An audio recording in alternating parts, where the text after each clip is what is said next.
I found the envelope on my doorstep at sunrise. It was sealed with red wax, the kind you see in old movies about kings and conspiracies, with no address or name.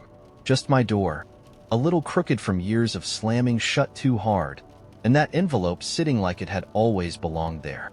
I picked it up slowly, turning it over in my hands. The paper was thick and smooth, heavier than it should have been. There was no return address, no stamp, just the faint smell of cedar, like a forest that had whispered its way into the city overnight. I looked around, half expecting to catch someone watching from the shadows, but the street was empty, just the golden light of dawn stretching long across the sidewalk. I slipped my thumb under the wax seal, hesitating for a moment before breaking it open. Inside was a single piece of parchment, its edges frayed as if it had been torn from something much older. The handwriting was elegant, almost theatrical, the kind you don't see anymore unless someone's trying to impress you. It read, "You are cordially invited to the clockmaker's ball.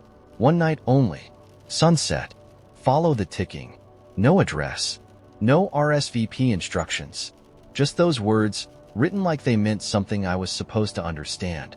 I laughed out loud. A prank. Maybe. One of those Instagram social experiments. I almost crumpled the paper and threw it in the recycling bin, but something stopped me. A faint sound. Ticking. It was soft, barely there, like the rhythmic beat of a heart far away. I tilted my head, trying to pinpoint the source, but the sound seemed to come from everywhere and nowhere all at once.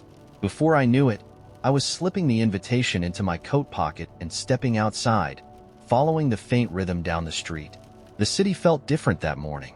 The air carried a strange crispness, and the streets, usually so loud and hurried, seemed to hold their breath.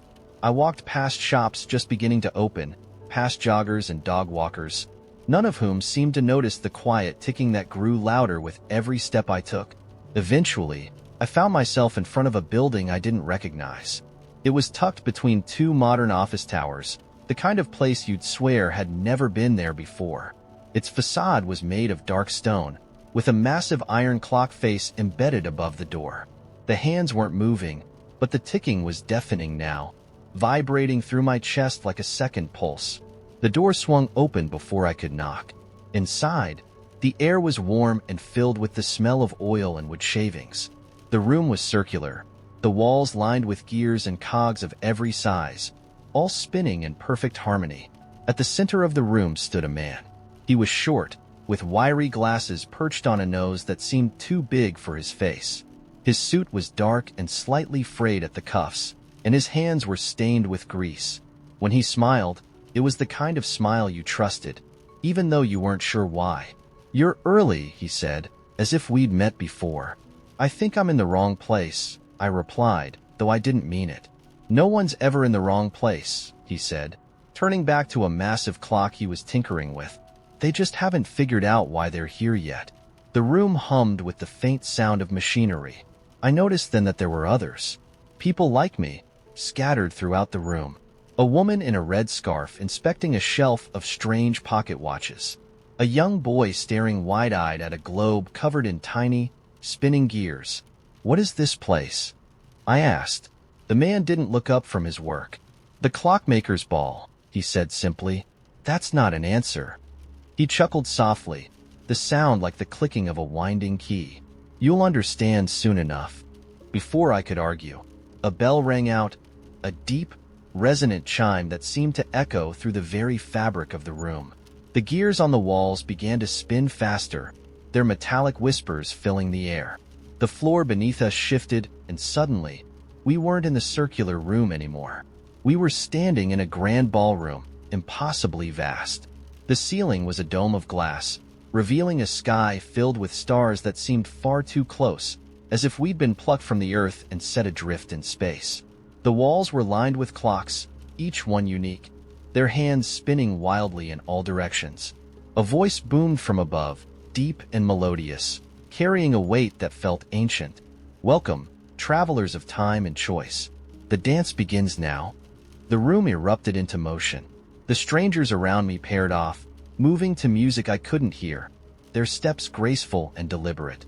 It wasn't a normal dance.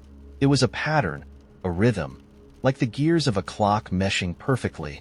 I stood frozen, unsure of what to do, until the man with the wiry glasses appeared at my side. "It's not a party unless you join," he said, holding out a hand. "I don't know how to." "Yes, you do," he interrupted. Somehow, he was right. My feet moved without thinking, following a path that felt both foreign and familiar. The floor beneath us shimmered, shifting with every step, and with each turn, the ballroom transformed. One moment, we were in a forest, the trees alive with glowing lights. The next, we stood on the edge of a cliff overlooking an endless ocean, the waves crashing silently below.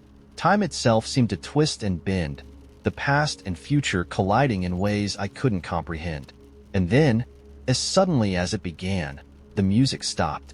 The room stilled, the stars above fading into darkness. The man stepped back, his smile tinged with something I couldn't name. "You did well," he said. "Better than most." "What was that?" I asked, breathless. "A moment," he replied. "One you'll carry with you, even if you don't understand it yet."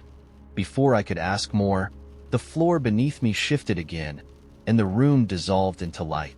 I woke up on my couch, the invitation still clutched in my hand. The door to the strange building was gone when I went back the next day. So were the ticking and the clocks.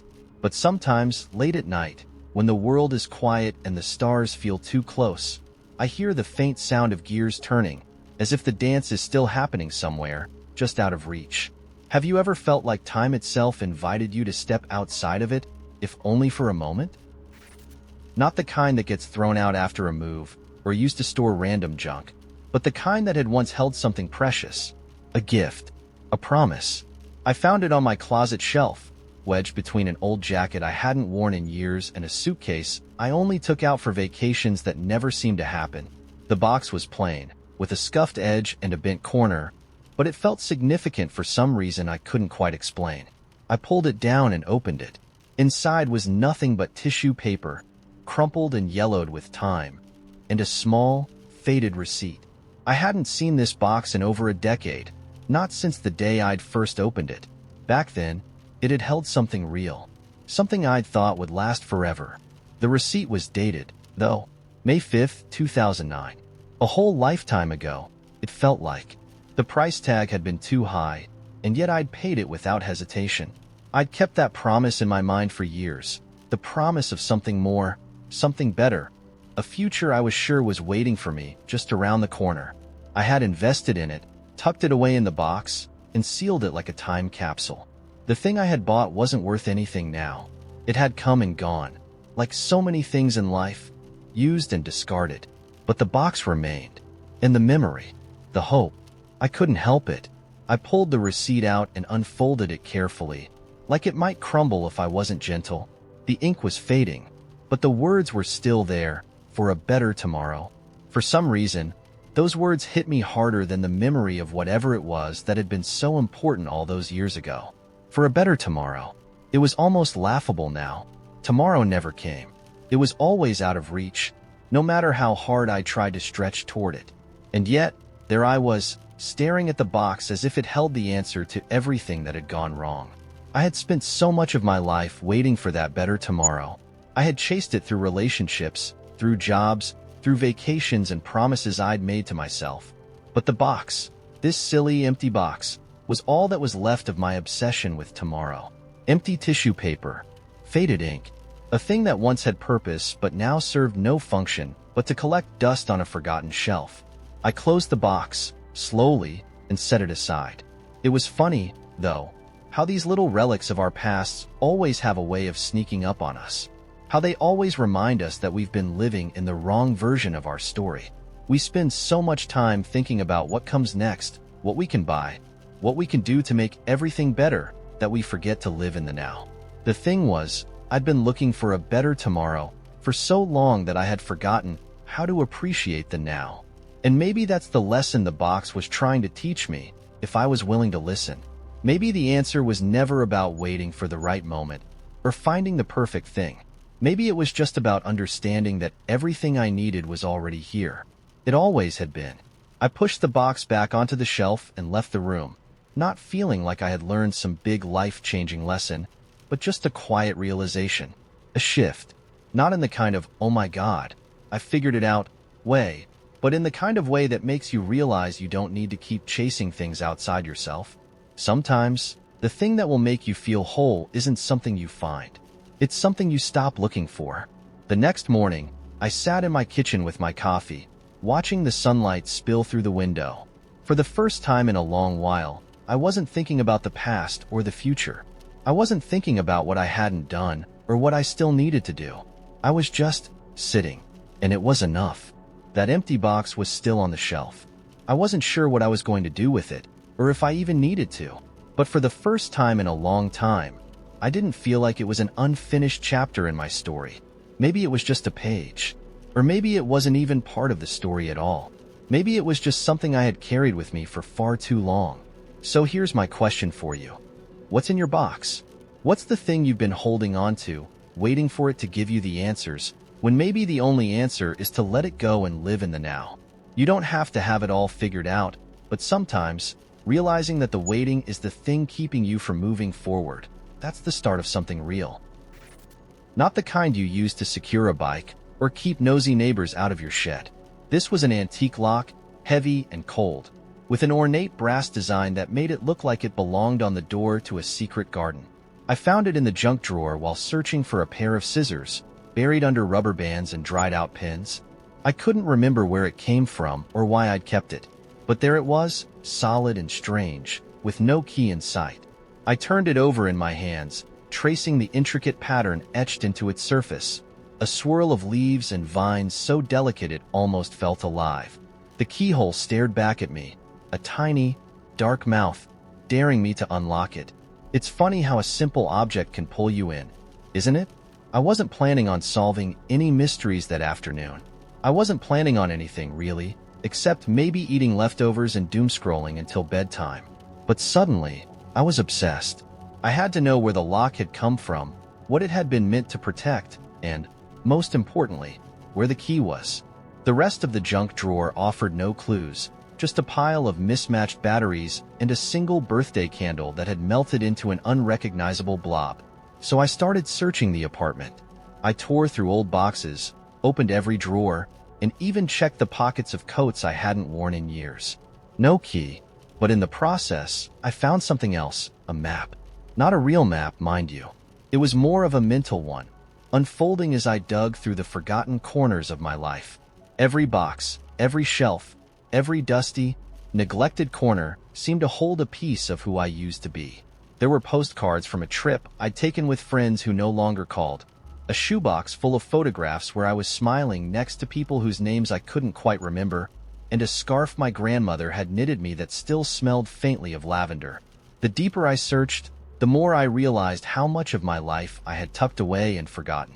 Memories that had once felt so important were now crammed into corners, overshadowed by the clutter of everyday survival. But still, no key. By the time I gave up, the apartment looked like a hurricane had swept through it. I sat on the floor, surrounded by piles of junk and memories, the lock still heavy in my hand. And that's when it hit me. Maybe there wasn't a key. Maybe there never had been. For a moment, I felt ridiculous. I had spent hours chasing something that probably didn't even exist, all because a chunk of brass had caught my eye. But then I looked around at the chaos I'd unearthed and realized it wasn't about the key. It was about what I'd found along the way. The postcards, the photographs, the scarf. They were all pieces of me I'd lost in the shuffle. I'd been so busy moving forward, so focused on what was next, that I'd forgotten where I'd come from. That night, instead of shoving everything back into boxes and drawers, I took my time sorting through it all. I made a pile of things to keep, another of things to let go. I even hung up one of the photographs, me, grinning like an idiot on a windy beach, my hair a complete disaster. It wasn't perfect, but it was real. The lock? I still don't know where it came from, or what it was meant to protect. It sits on my desk now, a reminder of the day I stopped looking for answers and started paying attention to the questions. So, here's my question for you. What's your lock? What's the thing that caught your eye and made you stop, not because you needed it, but because it needed you to notice? Maybe it wasn't a lock. Maybe it was a song, a photograph, or a memory that you didn't even know you'd misplaced. Whatever it is, I'd love to hear about it. Sometimes, the best stories aren't the ones we set out to tell, but the ones we stumble into along the way. It started with a single question scrawled in blue chalk on the sidewalk outside my apartment. What have you lost? At first, I didn't think much of it. Cities are full of strange little messages, protests, poetry, the occasional cryptic graffiti meant to confuse more than inspire. I stepped over it, coffee in one hand and my perpetually buzzing phone in the other, already running late for work. But the question lingered. What have you lost? By the time I got home that evening, the chalk was gone. Rain had washed it away, leaving behind nothing but wet concrete. For some reason, though, I couldn't stop thinking about it. I didn't feel like I'd lost anything. Not recently, anyway. My keys were in my pocket. My wallet was where it always was. My life, while far from perfect, felt intact. Until the next day. The second question appeared in the same spot, this time in red chalk. Would you want it back? That gave me pause. It wasn't just the question, but the handwriting, or chalk writing, I guess. It was clean and deliberate, like whoever wrote it had taken their time. Again, I stepped over it, but this time it stuck with me longer. Would I want it back? What was it, anyway? My mind wandered to old breakups, childhood keepsakes, opportunities one didn't take, things I hadn't thought about in years. By the time I got home, the rain had washed that question away, too. The third message didn't come until the weekend. I was walking home with groceries when I saw it, written in green chalk. Come find it. This time, it wasn't just a question. It was an invitation. And for the first time, I stopped walking. I stood there, staring at the words, half expecting someone to pop out from behind a corner and laugh at me. But the street was empty, the air thick with the damp smell of impending rain. I don't know why I said it out loud, but I did. Find what? No one answered. Of course, no one answered. But as I stood there, I noticed something strange. At the edge of the message, there was a faint arrow, also drawn in chalk, pointing toward the park across the street. A trail of smaller arrows followed it, weaving between cracks in the pavement, leading deeper into the park. I hesitated. The smart thing to do, the normal thing to do, would have been to go home and forget about it. But curiosity has always been my weakness. So I followed the arrows. The park was quiet, the kind of quiet that makes your ears strain for sound. The arrows led me down a gravel path, past the duck pond, and into the denser part of the park where the trees grew close together, their branches forming a canopy that blocked out the light. As I walked, the air felt heavier, like it was thickening around me. And then I saw it, a clearing in the trees. In the middle of the clearing stood an old, wooden bench. On the bench was a small, metal box. I stopped at the edge of the clearing, my heart pounding. The box wasn't locked, but it looked ancient. Rusted hinges, dents in the sides, the kind of patina that made you think it had been sitting here for decades. The weird thing was, there were no more arrows. No sign, no explanation, just the box, waiting for me. I stepped closer, feeling the crunch of leaves under my shoes. When I reached the bench, I hesitated, my hand hovering over the box. My brain was screaming at me to turn around, to leave it alone, but something about it felt personal, like it was meant for me. I opened the box. Inside was a photograph. Not just any photograph, my photograph. It was a picture of me as a kid, maybe 6 or 7, standing in the backyard of the house I grew up in. I was holding a red kite, my hair sticking up in every direction. I didn't even remember this picture being taken, but there it was, unmistakably mine. Beneath the photograph was a small, folded note. The paper was yellowed, the edges brittle, but the handwriting was the same as the chalk on the sidewalk. It said, "This is where it begins. You know what to do." I didn't know what to do. I didn't know anything, really. I looked around the clearing, half expecting someone to step out of the trees, but I was alone, completely alone. And then, out of the corner of my eye, I saw movement. A figure standing just beyond the edge of the clearing, cloaked in shadow. I couldn't make out their face, but they raised a hand and pointed, back toward the path I'd come from. I blinked, and they were gone. I grabbed the box and ran. I don't remember how I made it back to my apartment. But when I did, I slammed the door and locked it, my breath coming in ragged gasps. The box was still in my hands, the photograph still inside. But the note was gone. That was months ago. The photograph sits on my desk now, staring at me every time I try to work. I've combed through every drawer, every old box in my closet, trying to figure out where it came from, but nothing makes sense. No one I've talked to remembers taking it. My parents don't even remember the kite. And the questions, the chalk questions, keep coming. Not outside my apartment anymore. No, now they show up in my dreams, scrawled on walls, carved into tree trunks, written in places I've never been. What have you lost? Would you want it back? Come find it. I think the box is just the beginning. I think I've started something I don't know how to stop. And the strangest part? A small, stubborn part of me doesn't want to stop. What would you do? Would you keep looking? Or would you walk away? And if it were you, what do you think you'd find? The day my shadow started acting on its own, I was brushing my teeth. It sounds ridiculous, I know.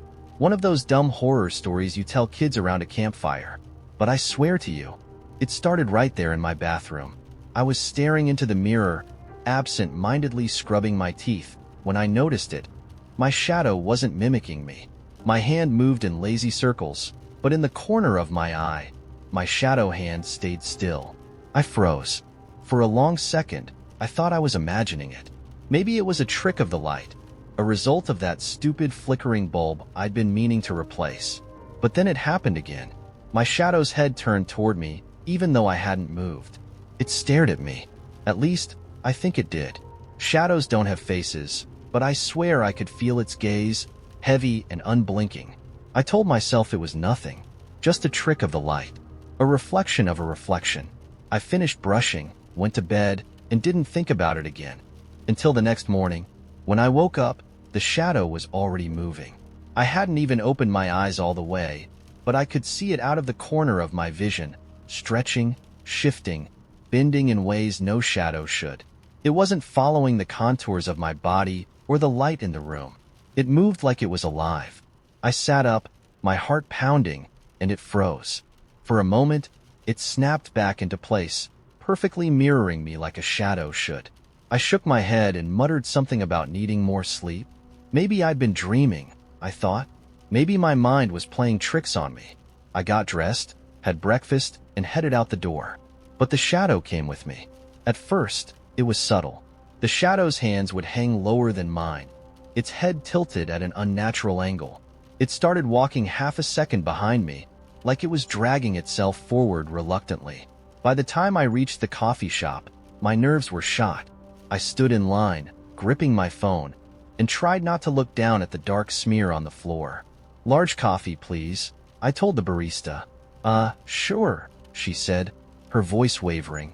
When I looked up, she was staring at my feet, her face pale. I followed her gaze and saw it, my shadow. It wasn't standing still. It was leaning forward, almost touching her. Its fingers splayed out like it was reaching for her face. I yanked my foot back instinctively, and the shadow snapped upright, perfectly mirroring me once again. "Sorry," I muttered, fumbling for my wallet. She didn't say anything. By the time I got home, I was shaking. I'd spent the entire day avoiding reflective surfaces, taking back streets and empty hallways just to keep from seeing the thing following me. But I could feel it. Always there. Always watching. That night, I stayed awake. I sat in my living room with all the lights on, staring at the walls, waiting for something. I didn't know what. At around 3 a.m., the lights flickered. "Don't," I said aloud, as if that would stop it. The shadows in the room seemed to deepen, pooling like spilled ink, and then I saw it. Not my shadow, but something bigger, something darker, spilling out from beneath the couch. It wasn't attached to me, or to anything else for that matter. It moved slowly, deliberately, like it knew I couldn't stop it. I scrambled back, tripping over the coffee table, and it reared up, towering over me. For a moment, I thought I saw a face in the darkness, sharp and angular, with eyes that glinted like broken glass. And then it spoke. "You let me in," it whispered, its voice like the scrape of metal on stone. I didn't. I shouted, my voice cracking. You did. I wanted to argue, to demand answers, but my throat felt tight, my breath shallow. The shadow leaned closer, its form twisting and writhing like smoke caught in a breeze. You noticed me, it said, almost gently. That's all it takes. The room seemed to collapse inward, the air thick with its presence. My vision blurred, and for a moment, I thought I saw something. A memory, maybe. A version of myself staring too long into a mirror, or pausing in the dark hallway one night, just a second too long. When I woke up, it was morning. The lights were on, the room was empty, and everything seemed normal. Except for one thing. When I stepped into the bathroom and looked into the mirror, my reflection smiled. I didn't. It began with a door. Not one I was supposed to notice, but there it was, at the farthest corner of the cafe I'd been frequenting for months. It wasn't hidden, but it was certainly easy to overlook, especially when you're trying to pretend you're just a regular person going through a regular day. Still, my gaze kept drifting back to it as I sipped my lukewarm coffee. A weathered oak door, slightly ajar, with a faded brass knob that looked like it had been polished 1,000 times by hands that no longer existed. I didn't plan on going over.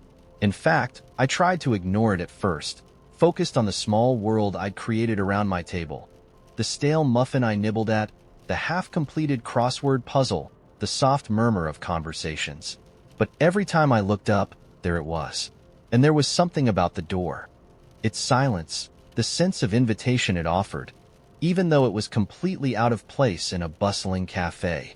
By the time I'd finished my crossword and the muffin, it was almost as though the door had pulled me toward it. I stood up and walked over. No one seemed to notice. The baristas were busy with their orders, the customers lost in their own worlds. When I reached the door, I hesitated. The knob was cold under my fingers, and I thought, for a fleeting second, about turning back. I'd come for a quiet morning, not a mystery. But my hand turned the knob anyway. The door opened with a soft groan, revealing not the back alley or a supply closet, as I'd expected, but a narrow hallway that stretched far beyond the building's footprint. The floor was made of polished wood that seemed to shimmer, and the walls were lined with faded tapestries depicting places I'd never seen. Wild jungles, deep oceans, distant cities with strange architecture. There were no lights, but the air around me seemed to glow faintly, as though the space itself was illuminated by some unseen force. I stepped in. The moment I crossed the threshold, the world outside the door, sounds, smells, people, vanished. The hum of the cafe turned into a memory, and I found myself in a place that felt both entirely familiar and unnervingly new. The hallway stretched ahead, with no visible end, but something in me told me to follow it. The air smelled like rain-soaked earth and the distant tang of salt water. The walls were lined with shelves now, shelves stacked with things that defied description. Books, objects that shimmered and shifted, half-finished sculptures, ancient maps, and tiny glass orbs that pulsed like they were alive. I walked forward, each step quieter than the last, feeling the pull of something deeper, something that had been waiting for me. And then, at the end of the hallway, a figure emerged. A woman, draped in flowing blue robes that looked like they were made from the same material as the sky. She was tall, with long, black hair that cascaded around her shoulders, and her eyes were deep and endless, like twin pools of ink. Her presence was calm, yet overwhelming, like an ocean you couldn't resist diving into. "Welcome," she said, her voice a soft breeze. It didn't sound like she was speaking to me alone, but to something inside me. "I've been waiting." "Waiting?" I echoed, uncertain whether to take a step forward or back. "For what?" She smiled, a slow, knowing smile that seemed to contain centuries of secrets. "For you to find it." I didn't know what she meant, but something inside me stirred. An unfamiliar yet powerful feeling, like waking up after a long, deep sleep. I opened my mouth to ask more, but she held up a hand. "You won't understand yet," she said gently, "but you will." I nodded, though nothing about this made sense. She stepped aside, revealing a small wooden door tucked against the far wall, no bigger than a cupboard. It seemed out of place, like an afterthought in a vast room filled with mystery. Yet something about it was magnetic. She gestured toward it with an elegant sweep of her arm. "Enter," she said simply. Before I could second-guess myself, I found myself opening the door.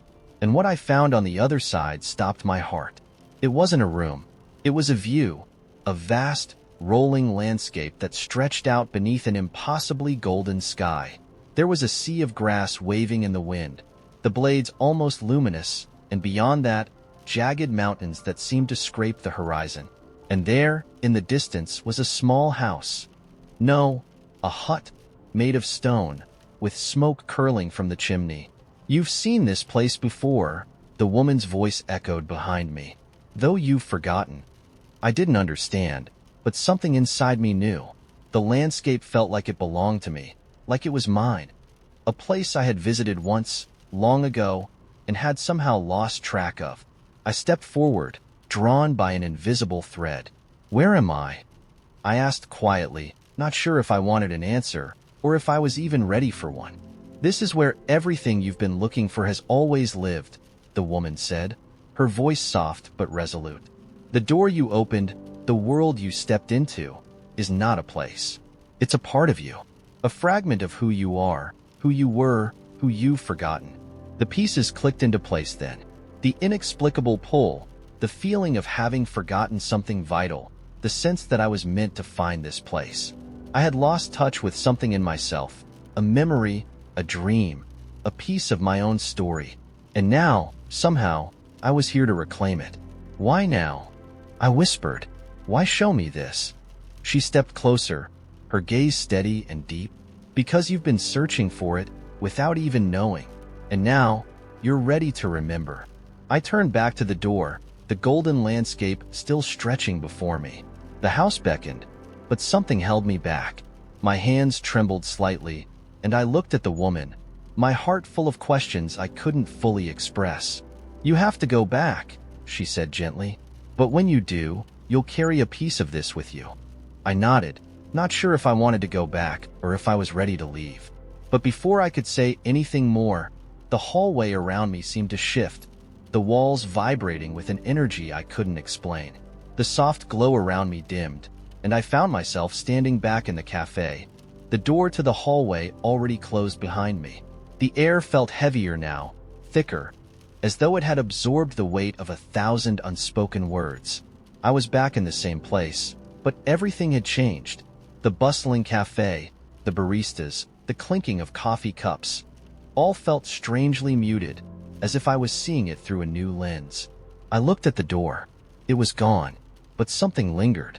A weightless presence, a memory, a sense of belonging. And with it came the quiet certainty that there was more to this world, to my world, than I had ever known. Have you ever stepped through a door you didn't expect to find, only to realize it had always been waiting for you? It began with an invitation I didn't remember accepting. I was walking home after a late shift, my body dragging behind my thoughts, when I noticed something sticking out of the pocket of my coat. A card, ivory and thick, like something you'd get at a wedding. On it, in sharp black script, were the words, "Tonight, midnight, the locksmith's dream." No address, no explanation. I stopped under a street lamp, the glow buzzing faintly, and flipped the card over. The back was blank. My first thought was that it was a mistake, that someone had slipped it into my coat by accident. But the more I stared at it, the more the words felt like they were written directly to me, as if the card knew I'd find it. I should have tossed it into the nearest trash can and gone home. Instead, I tucked it back into my pocket and kept walking. The locksmith's dream. I'd never heard of it, but as the hours crept closer to midnight, the phrase rattled around in my head like a melody I couldn't shake. By 11:30, I'd convinced myself it was nothing more than a marketing ploy or a cryptic piece of street art. But curiosity gnawed at me, and by 11:45, I was pulling on my shoes and stepping back into the cold night. I didn't know where I was going, but somehow my feet did. The city looked different under the late-night haze, quieter, the streets stretching longer than I remembered, shadows pooling in places that seemed unfamiliar. I wandered for what felt like hours, until I turned a corner and saw it. A narrow building I'd never noticed before, wedged between two brick storefronts. Its windows were dark, but above the door hung a sign shaped like a skeleton key. The words "The Locksmith's Dream" were painted in gold, gleaming faintly under the flickering street lamp. The sign swung gently in the wind, even though the air was still. I stood there for a moment, the city silent around me, then stepped inside. The room was small, almost claustrophobic, but it felt infinite. Shelves lined the walls, each one crowded with locks of every size and shape. Some were rusted and ancient, their keys long gone. Others gleamed as if they'd been polished that morning. In the center of the room stood a desk with a single lamp, its golden light pooling over a notebook and an inkwell. Behind the desk sat a man. His face was obscured by shadows, but his hands were pale and slender, his fingers tapping lightly on the wood. "You're late," he said, his voice calm but carrying a weight that pressed against my chest. "I didn't know I was coming," I said. He chuckled softly, the sound like paper being crumpled. "No one ever does." I hesitated, glancing around the room. "What is this place?" "A workshop of sorts," he said, "for those who've lost their way, or their key." He gestured toward the shelves. "Every lock here belongs to someone who's walked through that door, including yours." "My lock?" I echoed, half laughing. "I don't have a lock." "Not anymore," he said, leaning forward. His face emerged from the shadows then, sharp and angular, his eyes an unsettling shade of gray. "But you did once, and it's still here, waiting for you to remember." I stared at him, unsure if he was insane or if I was for not walking out immediately. "How do I find it?" He smiled faintly and gestured to the shelves. "They'll guide you." The shelves seemed endless as I began to walk, each lock drawing my eye for a fleeting moment before I moved on. Some were plain, others intricate, but none of them felt like mine. The air in the room grew heavier the farther I went, filled with the faint scent of iron and something sweeter, like burnt sugar. Then I saw it. It was small, no larger than a coin, and shaped like a heart. The metal was tarnished, the surface etched with faint scratches, but the moment I saw it, I knew. My chest tightened as I reached out and lifted it from the shelf. It was cold in my palm, and yet it thrummed faintly, like it had been waiting for me to find it. The man's voice came from behind me. "Do you remember what it locked?" I turned, clutching the lock tightly. "No." He stepped closer, his gray eyes piercing. "Then open it." "But I don't have the key." "You do," he said. "You've always had it." As he spoke, I felt something stir in my memory, a flicker of something long buried. A moment from years ago, when I was a child, sitting under a tree with a small, wooden box in my lap. The lock had been there, attached to the box, and inside were things I couldn't bear to lose. A photograph of my mother, a letter she'd written to me before she passed, and a tiny, hand-carved bird I'd made with my grandfather. I'd lost the box in a move, and with it, I'd lost those pieces of myself, or so I'd thought. Now, standing in this strange shop, the lock in my hand, I felt a deep ache swell in my chest. "I don't know how to open it," I whispered. The man stepped closer, his expression unreadable. "The key isn't a thing," he said. "It's a memory, a choice, a truth you've kept locked away." I closed my eyes, the weight of the lock heavy in my hand. The memories came rushing back, the laughter, the warmth, the grief. I thought of all the times I'd avoided those feelings, burying them under years of distractions and silence. And then, for the first time in what felt like forever, I let them in. The lock grew warm, almost burning, and when I opened my eyes, it had fallen open in my hand. The man nodded approvingly. "Now," he said, "you can carry it with you, not as a weight, but as a key of its own." The room seemed to blur, the shelves fading into darkness. The man's voice was the last thing I heard before everything dissolved. "The locksmith's dream is always open, should you ever lose your way again." I woke the next morning in my bed, the lock resting on my nightstand. It was lighter now, no longer tarnished, and when I held it, I felt a strange, quiet clarity. The card was gone, and when I returned to the street, the shop was nowhere to be found. But the lock remained, and with it, a piece of myself I thought I'd lost forever. Have you ever found something you didn't know you were searching for, only to realize it had been waiting for you all along? I didn't know how I got there. The moon hung low, spilling its eerie light over a city street that was both familiar and alien at once. The place was quiet, too quiet. The streetlights flickered, casting long, uncertain shadows across the cracked pavement. I stood in front of a large door, tall, old, with intricate carvings that I couldn't quite make out in the dim glow. There was no sign, no indication of what lay beyond. But I was certain of one thing. I had to go in.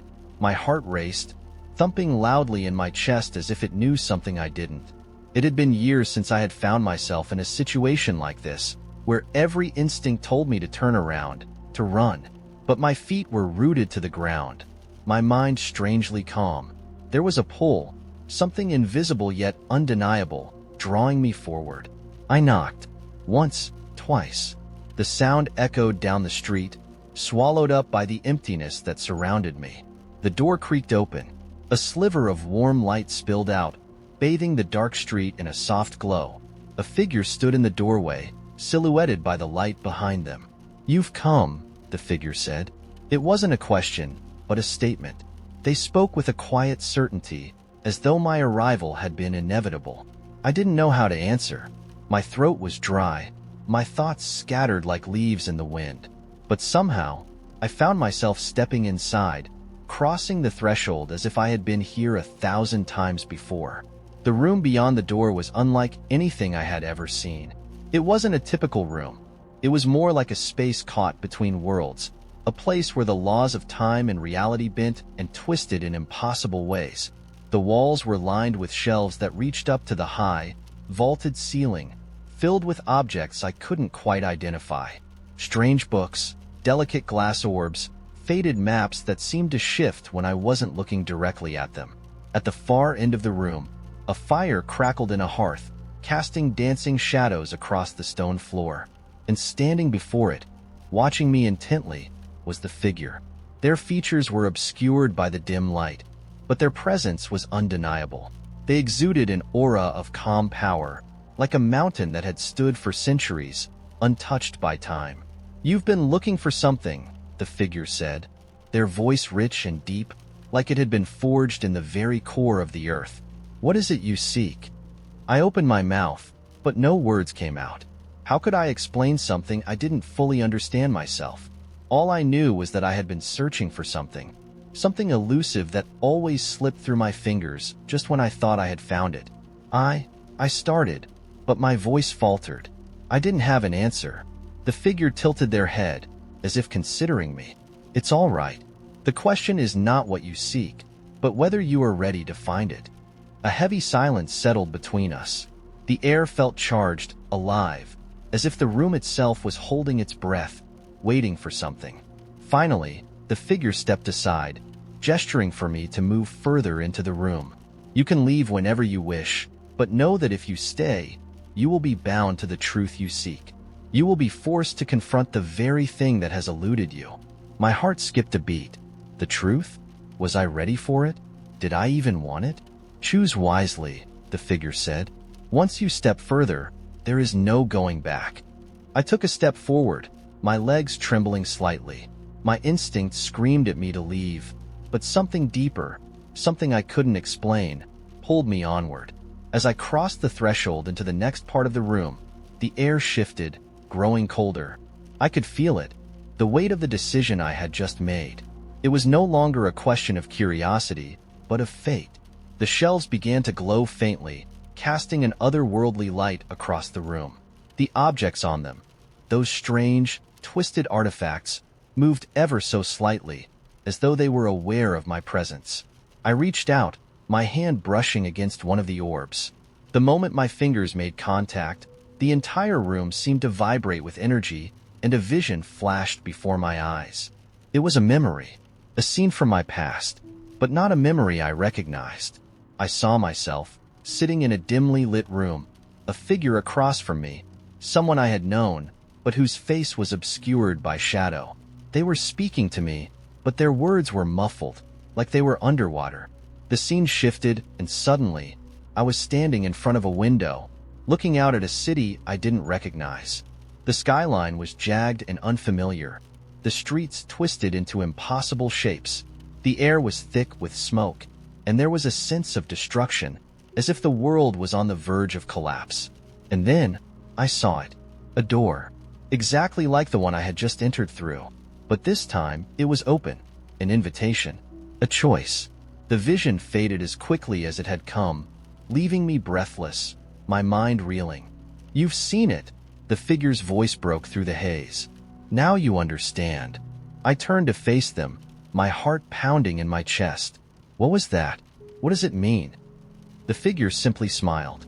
"It is your past and your future, bound together by a choice. A door that leads to many possibilities, but one that cannot be fully understood until you cross it.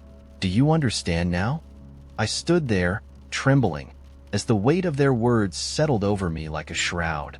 The truth I had been searching for, the answer I had wanted for so long, was not a thing that could be grasped easily. It was a door, always waiting, always just out of reach, no matter how many times I thought I had found it. And yet, I knew that the choice was mine to make. "You've been here before," the figure said, almost as if reading my mind. "But you will not remember it. Not until the time is right." "What does that mean?"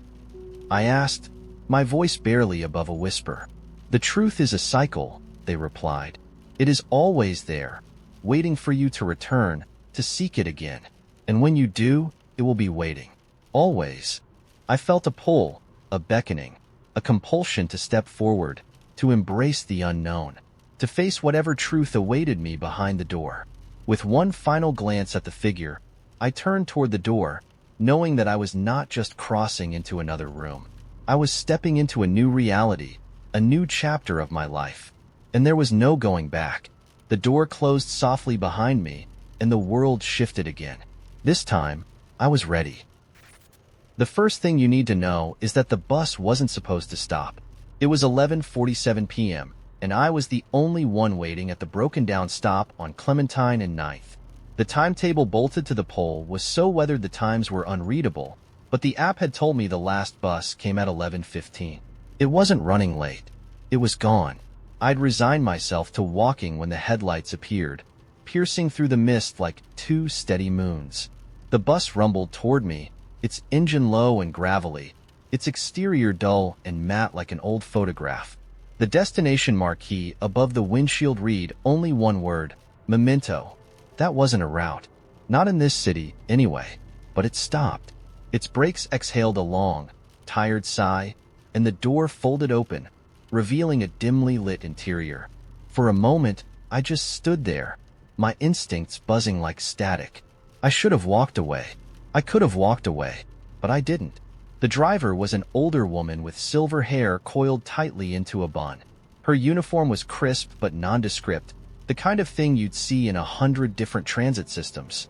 She didn't look at me, just kept her eyes on the road ahead, hands gripping the wheel like she'd been there forever. "Do I need a ticket?" I asked, hesitant. "No," she replied, her voice steady but distant, like it belonged to someone a mile away. The interior was nearly empty. A man in a bowler hat sat in the back corner, his face obscured by the low light. Two women were whispering to each other a few rows ahead, their words too soft to make out. And a boy, maybe 8 or 9 years old, was sitting near the middle, his legs too short to reach the floor. The doors hissed shut behind me, and the bus lurched forward, leaving the familiar streets behind. The first few minutes were uneventful. The windows offered nothing but fog and vague silhouettes of trees that shouldn't have been there. No streetlights, no buildings, just shadowy shapes swaying like giants in the mist. The hum of the engine filled the silence, steady and hypnotic. I tried to settle into my seat, but I couldn't shake the feeling that the air inside the bus was different, heavier, like it carried a weight I couldn't see. The boy turned to look at me, his eyes wide and serious. "Did you forget something?" he asked. The question caught me off guard. "What?" "That's why you're here," he said simply, like it was obvious. "The bus only stops for people who forget."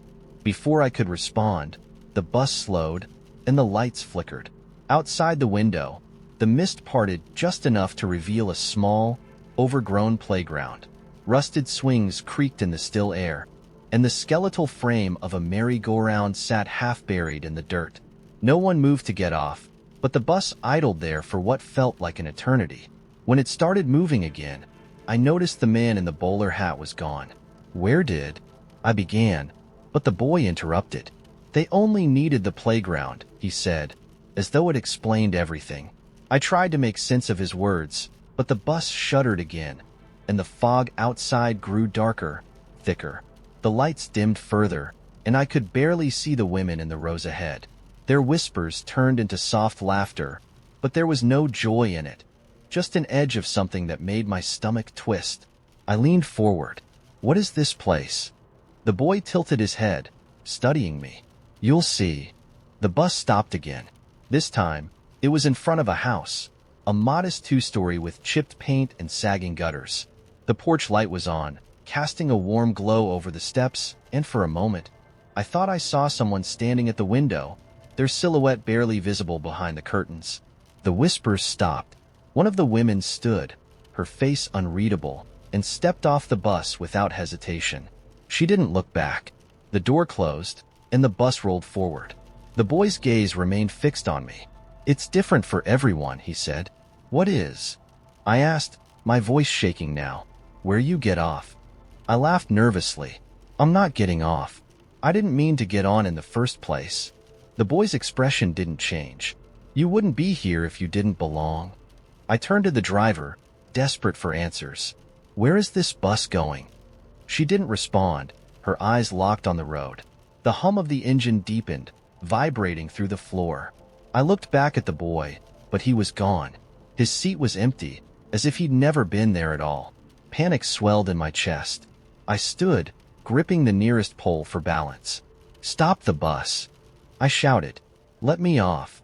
The driver finally turned her head, her eyes meeting mine for the first time.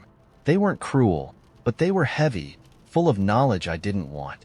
"It doesn't stop until you remember," she said. The words hit me like a punch, knocking the breath from my lungs. I staggered back into my seat, my mind racing. Remember what? I hadn't forgotten anything. I couldn't have. Could I?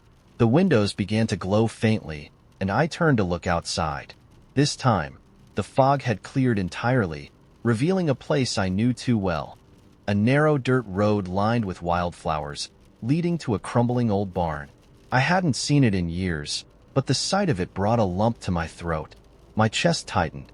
I remembered running down that road as a child, my brother just ahead of me, his laughter echoing through the summer air. I remembered the smell of hay and the warmth of the sun on my skin, and I remembered the sound of a car. A terrible screech, then silence. The barn vanished, replaced by my reflection in the window.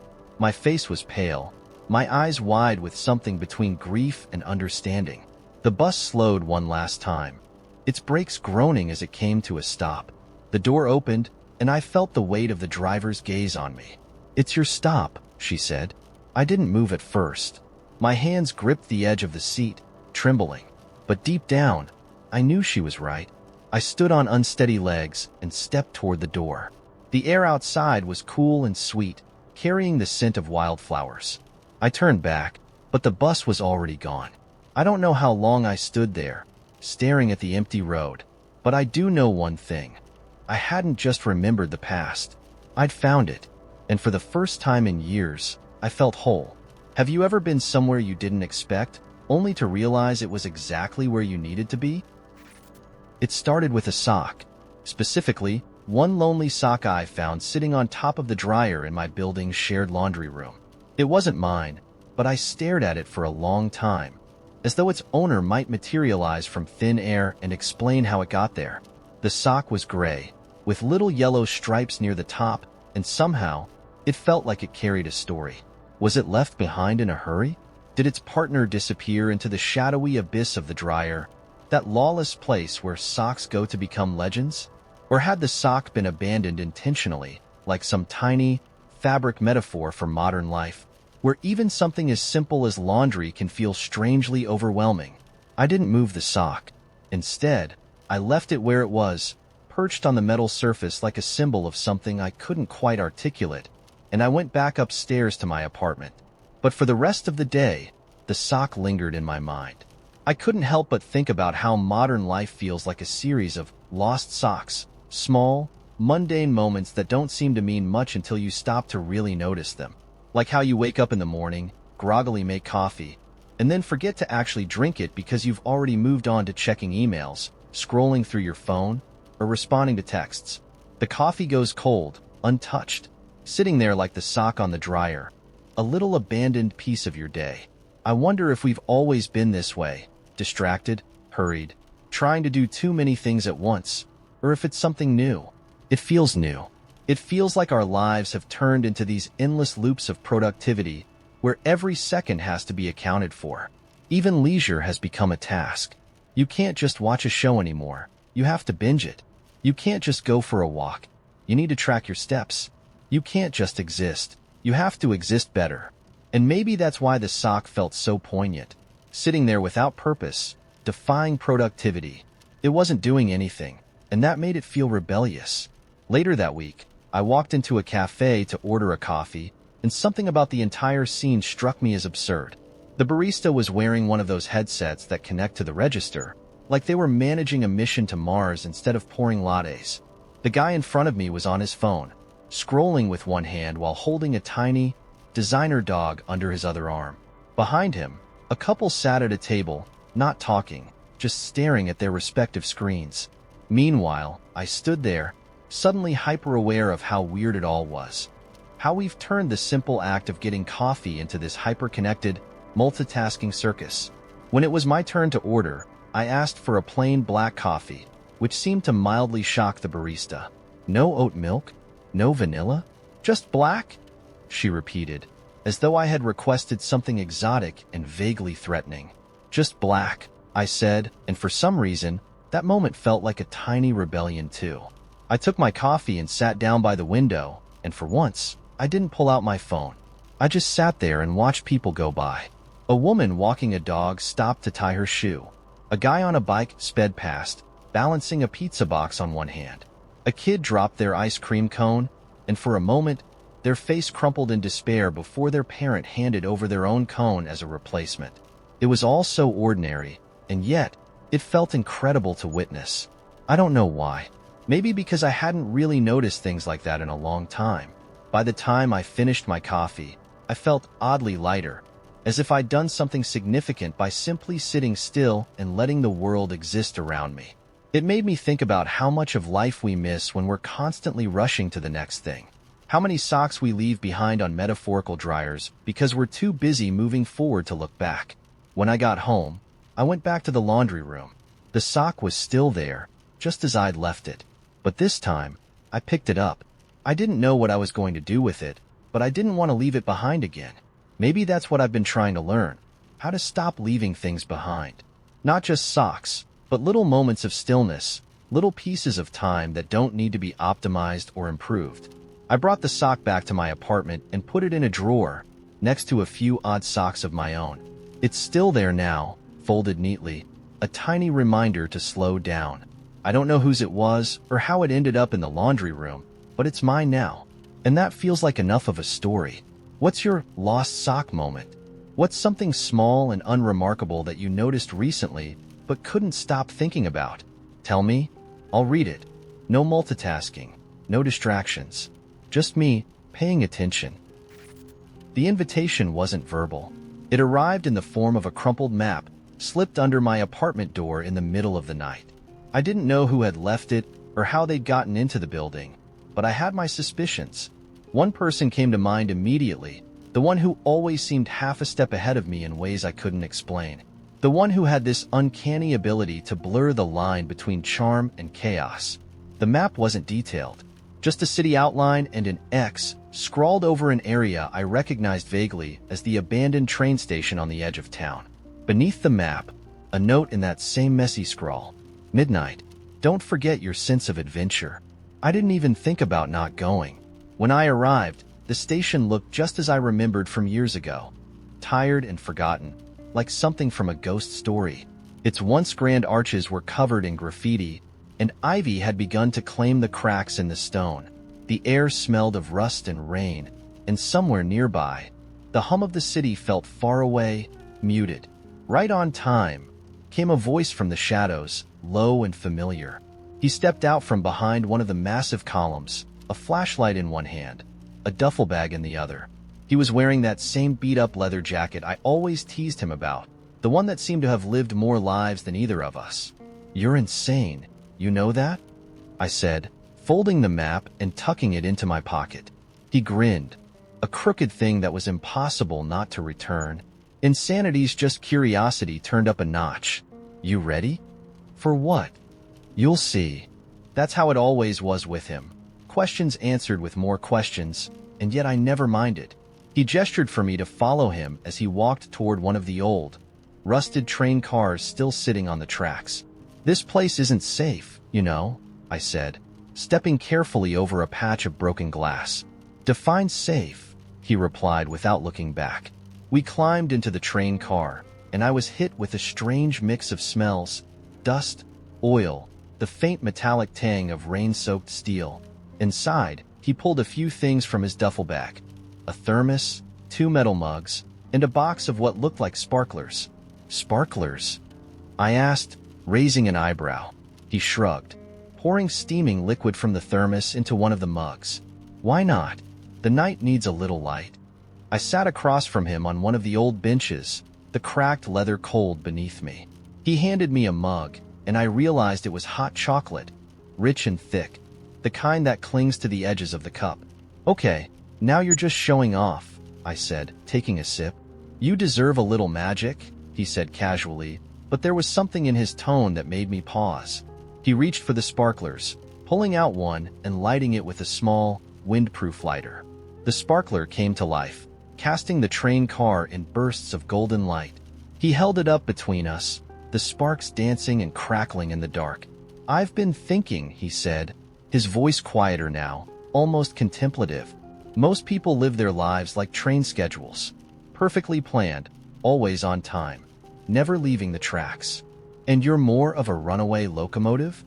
I teased. He smiled, twirling the sparkler slowly. "Maybe. Or maybe I'm just tired of tracks altogether." I wasn't sure what to say to that, so I stayed quiet, watching the light reflect in his eyes. There was something about him in that moment, vulnerable, raw, like he was letting me see the part of him he usually kept hidden behind jokes and grand gestures. The sparkler burned out, its glow fading into the dark. For a moment, we sat in silence, the hum of the city distant but steady, like the rhythm of something we weren't quite part of. "Come on," he said suddenly, standing and reaching for my hand. "Where are we going?" "You'll see." He led me out of the train car and down the platform, past the broken ticket booth and toward an old maintenance ladder that stretched up the side of the building. "You can't be serious," I said, staring up at it. "I'm always serious," he said, though his grin betrayed him. Against my better judgment, I followed him, climbing rung after rung until we reached the roof. The view was breathtaking. The city stretched out before us, its lights shimmering in the rain. The streets below quiet and blurred, like a painting smudged by time. He sat down on the edge, legs dangling over the side, and patted the spot next to him. "Best seat in the house," he said. I joined him, feeling the cool wind against my face, the kind that carries a hint of something unspoken. "Do you ever think about how much we don't see?" he asked after a while, his gaze fixed on the horizon. "Like what?" "Like how big the world is. How many moments are happening right now that we'll never know about. How every light out there has a story, and we'll never hear most of them." I didn't know how to answer, so I just nodded, letting his words hang in the air. He turned to me then, his expression softer, more open than I'd ever seen it. "I guess what I'm saying is, I'm glad our stories crossed, even if it's just for now." There was a weight to his words, a quiet honesty that made my chest tighten. "Even if it's just for now," I echoed, though the thought of this being temporary felt heavier than I wanted to admit. We stayed there for what felt like hours, the rain finally easing into a soft mist. And when we climbed back down, when he walked me home and handed me the crumpled map, I realized something. It wasn't just a map to the train station. It was a map to him, to us. And for once, I didn't mind not knowing where it would lead. Have you ever had a night where the world felt infinite and you didn't care where it ended? The first time I noticed the book, it was raining. One of those late summer storms that comes out of nowhere, where the clouds seem to roll in just to ruin your plans. I'd been walking home from the corner store with a carton of eggs and a loaf of bread, and by the time I reached the alley shortcut I always took, the sky had split open. I ducked under the overhang of an old awning, the kind that barely covers anything, and cursed myself for leaving my umbrella at home. That's when I saw it. A book lying perfectly in the middle of the alley, dry despite the rain pouring down all around it. At first, I thought someone must have dropped it, but the alley was deserted. The spine was dark green leather, the edges cracked, and the cover was embossed with a single word in gold lettering, Ask. I don't know why I picked it up. Maybe because it was so perfectly out of place, or maybe because it felt deliberate, like it had been left there for me. The book was heavier than it looked. I turned it over in my hands, running my fingers over the worn leather. There was no author's name, no publisher's mark, just that one word, Ask. Curiosity pulled me in. I opened the cover and flipped to the first page. It was blank. So was the next page, and the one after that. Every single page, from front to back, was completely blank. I laughed, partly out of relief and partly at the absurdity of it. Of course it was empty. Some old, forgotten notebook tossed aside. Nothing more. I slipped it into my bag and walked the rest of the way home. I didn't think about the book again until that evening. I'd made dinner and was scrolling mindlessly through my phone when I noticed it sitting on the counter where I'd left it. The green leather caught the light, and for some reason, I felt drawn to it again. On a whim, I opened it. The pages were no longer blank.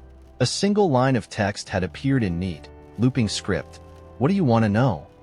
My heart skipped a beat.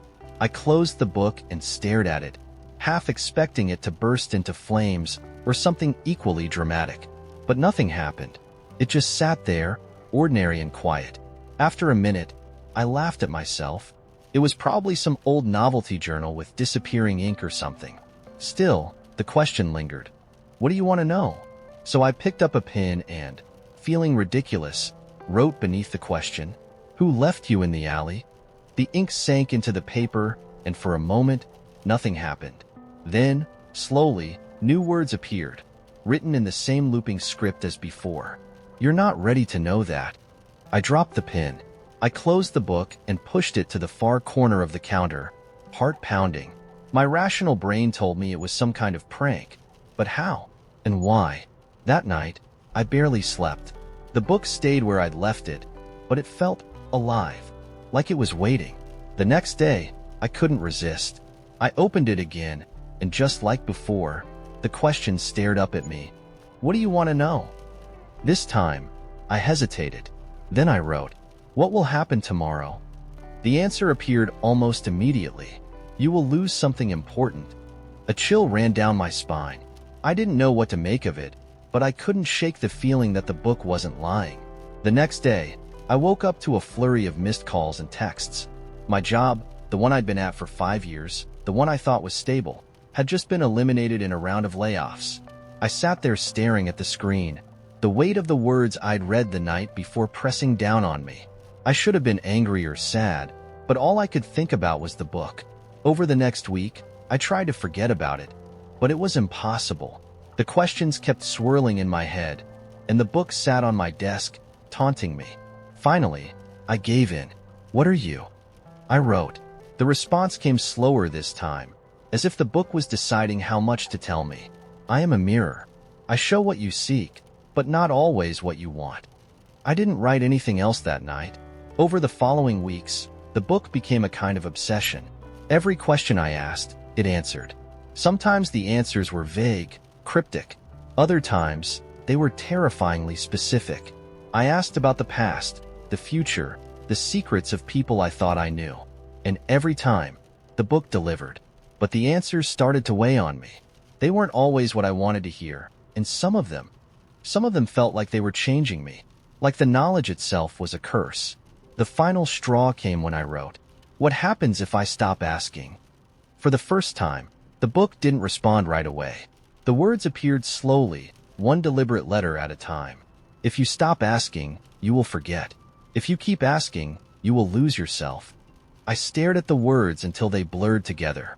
I didn't know what to do. Forget what I'd learned. Lose myself to the questions? Either way, it felt like a trap. In the end, I made my choice. I wrapped the book in an old scarf, took it back to the alley where I'd found it, and left it on the bench. The rain started again as I walked away, washing the city clean. I haven't gone back to look for it, but sometimes, late at night, I dream of its green leather cover and the gold word embossed on the front. Ask, and I wonder, if someone else finds it, what will they ask? And will they stop before it's too late? I woke to the sound of an unfamiliar voice whispering my name. It wasn't the kind of whisper that made you feel frightened. It wasn't harsh or ghostly. It was warm, like someone inviting you to join a conversation you didn't know you were already a part of. When I opened my eyes, the voice was gone, but the air in my room felt different. Heavier, almost expectant, as though the walls themselves were leaning in, waiting for something to happen. And then I noticed the door. It wasn't my door. My door was plain and white, slightly chipped at the edges where I'd kicked it too many times in frustration. But this door, it wasn't like anything I'd ever seen. It was impossibly tall, with carved patterns that twisted and moved as I looked at them, like waves frozen mid-crash. Its surface shimmered faintly, as though it were coated in liquid moonlight. I didn't remember it being there the night before. Cautiously, I stood and approached. The closer I got, the more the carvings seemed to speak. Not in words, but in images. Flashes of places I didn't recognize, faces I'd never seen. A forest with silver leaves, a city with streets paved in mirrors, a hand reaching toward mine before dissolving into light. On the door was a handle shaped like an hourglass. The sand inside was moving in ways it shouldn't have been, rising instead of falling, swirling instead of pouring. I reached out and touched it, half expecting it to be cold, but it was warm, humming softly against my palm. The moment I turned the handle, the door opened with a sound like the intake of a deep, long-held breath. Beyond it was impossible. The room I stepped into wasn't a room. It was a space that refused to be defined. The floor beneath me was a sheet of black glass, reflecting a sky that wasn't a sky. It was a vast, shifting expanse of colors, like someone had spilled the contents of a paint box and let them bleed together. Stars blinked in and out of existence above me, some so close I felt like I could reach out and touch them, only for them to flit away like fireflies. And in the center of it all stood a table. The table was simple, wooden, and unremarkable, except for the fact that it floated a few inches above the ground. Around it were chairs that didn't match. One was ornate and gilded. Another was a simple stool. One was carved entirely out of crystal, and the last was a threadbare armchair that looked like it had been pulled from someone's basement.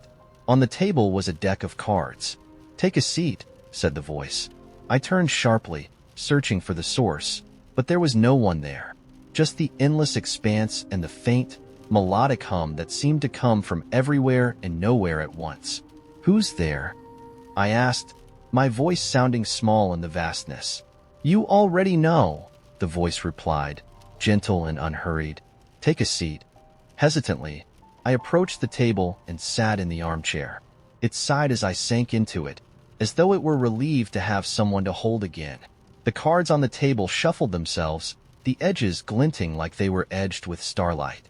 One by one, they began to flip over, revealing images that felt both foreign and deeply familiar. The first card showed me as a child, standing at the edge of a forest, a lantern in my hand.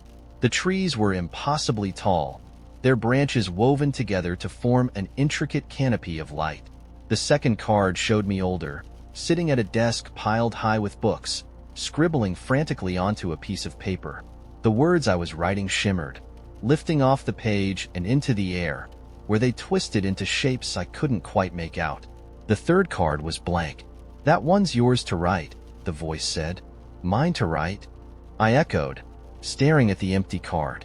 "Yes," the voice said. "You are the author of this moment. The others are simply chapters already written."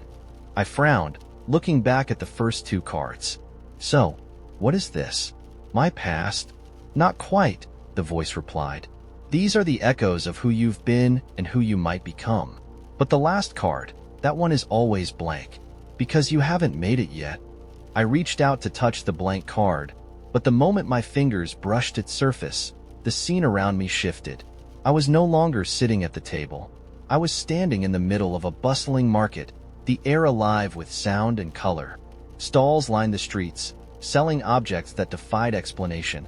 A jar of bottled sunsets, a spool of thread that unraveled into music, a clock whose hands ticked backward. People moved past me, their faces blurring at the edges, their laughter ringing like bells. "Choose," the voice said, though I couldn't tell where it was coming from anymore. "Choose what?" I asked, spinning in place. "Choose where your story goes next." The market began to shift, the stalls folding into one another like pieces of a puzzle. A path opened before me, leading into a dense forest whose trees shimmered with silver leaves. Another path wound upward, spiraling into the sky toward a distant city made of glass. A third path stayed close, leading back toward a small, familiar house with a light in the window. My heart pounded. What happens if I choose wrong? The voice softened. There's no such thing as wrong. There's only what you choose. I hesitated, staring at the paths. Each one felt like it carried the weight of something bigger than me, something I couldn't fully understand yet. But as I stood there, I realized something. It wasn't about picking the right path. It was about the act of choosing itself, about taking the next step, no matter where it led. I took a deep breath, closed my eyes, and stepped forward. The world folded around me, reshaping itself into something new. When I opened my eyes, I was back in my room, the ordinary one with the chipped white door. The strange door was gone, but on my desk sat the deck of cards. The blank card was on top, waiting for me. So now I'll ask you. If you found yourself standing at a crossroads where every path was yours to choose, would you hesitate? Or would you step forward and let the story unfold? And if you did, where do you think it might take you? I woke up to the smell of toast and existential musings. The toaster, as usual, was overthinking. Am I really making toast? Or is the bread becoming toast through me? It muttered as it popped up my breakfast. I rubbed my eyes, patted it reassuringly, and said, "You're doing great." The toaster hummed, somewhat mollified, while I slathered butter on the toast. My fork, watching from the drying rack, scoffed. "Pretentious little appliance," it whispered. It was one of those mornings where reality felt loose, like a sweater someone had knitted too big and kept adding patterns to for fun. The walls of my bedroom were breathing softly, stretching and contracting as if to remind me they were alive, too. The clock by my bed had stopped ticking because it got bored of being punctual. Time here wasn't linear anyway, so it wasn't much of a problem. Outside, the world greeted me with its usual absurd grace. My neighbor, Maria, was watering her pet rain cloud, which floated obediently over her hydrangeas. It purred when she scratched it, and tiny droplets of joy misted onto her face. She waved at me. "Morning." I waved back and watched as a second rain cloud drifted lazily by, this one carrying a very irritable cat. The sidewalk beneath my feet sparkled faintly, like crushed stars had been swept into the cement. With every step, the ground whispered encouragement, one foot in front of the other. "You're doing amazing." It felt a bit like walking through an endless motivational seminar, but at least the sidewalk was sincere about it. A few paces ahead, a street lamp bent down to adjust someone's hat as they walked by, murmuring, "It's windy today. Let me help." At the corner bakery, the croissants were arguing again. They always got testy when the baguettes tried to cut in line. "We're flaky, not pushovers," one shouted, puffing itself up indignantly. The baker, a tall man with frosting on his sleeve and a voice like a lullaby, separated them with a gentle but firm hand. "Breakfast drama," he explained when he saw me watching. "It's an art, really." I bought a coffee that came with unsolicited advice. "Don't forget to smile today," said the lid as I carried it out. "You'll wrinkle less that way." I sipped in defiance. It was too good to stay mad. The park was alive with its usual symphony of chaos and wonder. A violinist sat on a bench, playing not with her hands but her thoughts. The strings shimmered and moved under the invisible weight of her imagination, and the melody spilled into the air like liquid light. Around her, small children floated a few inches off the ground, their laughter pulling them upward like helium balloons.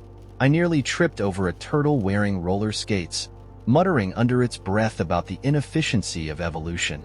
At the fountain, a man was having a heated debate with a goldfish. "I'm telling you, there's a whole world out here," he insisted, gesturing broadly. The fish flicked its tail dismissively and replied, "And yet, you come here every day to talk to me. Who's really trapped?" I didn't stay to hear who won the argument, though I suspected it was the fish. They usually win. I passed by a row of sunflowers that seemed unusually chatty. "What's the deal with humans and coffee?" one asked. "They act like they invented mornings." Another nodded sagely. "Photosynthesis is all we need, and we've been thriving for millennia." I pretended not to hear them. Sunflowers are great, but they're unbearably smug if you give them the chance. The most interesting part of my day, though, came when I bumped into myself. Literally. I rounded a corner and collided with a version of me I didn't recognize. They looked a little older, with silver strands threading through their hair and an air of quiet confidence I didn't yet possess. "Oh, sorry," we both said at the same time, then laughed in perfect unison. "You're probably wondering why I'm here," they said, hands in their pockets. "Yeah," I replied, still trying to process the fact that my future self was wearing cooler shoes than I was. "Let's just say I've been sent back to remind you to pay attention," they said cryptically. "Pay attention to what?" "To the absurdity, of course. That's where the good stuff is." Before I could ask any follow-up questions, they reached into their pocket and handed me a small, glowing marble. "For later," they said and walked away. I stood there, marble in hand, feeling both baffled and comforted, like I'd just been given advice by a fortune cookie that knew me personally. By the time I got home, the sun was setting, painting the sky with colors that don't exist in any other part of the universe. My daffodils were already murmuring lullabies, their petals drooping in the golden light. The marble in my pocket was warm, and I wondered if I'd know when later was. Probably.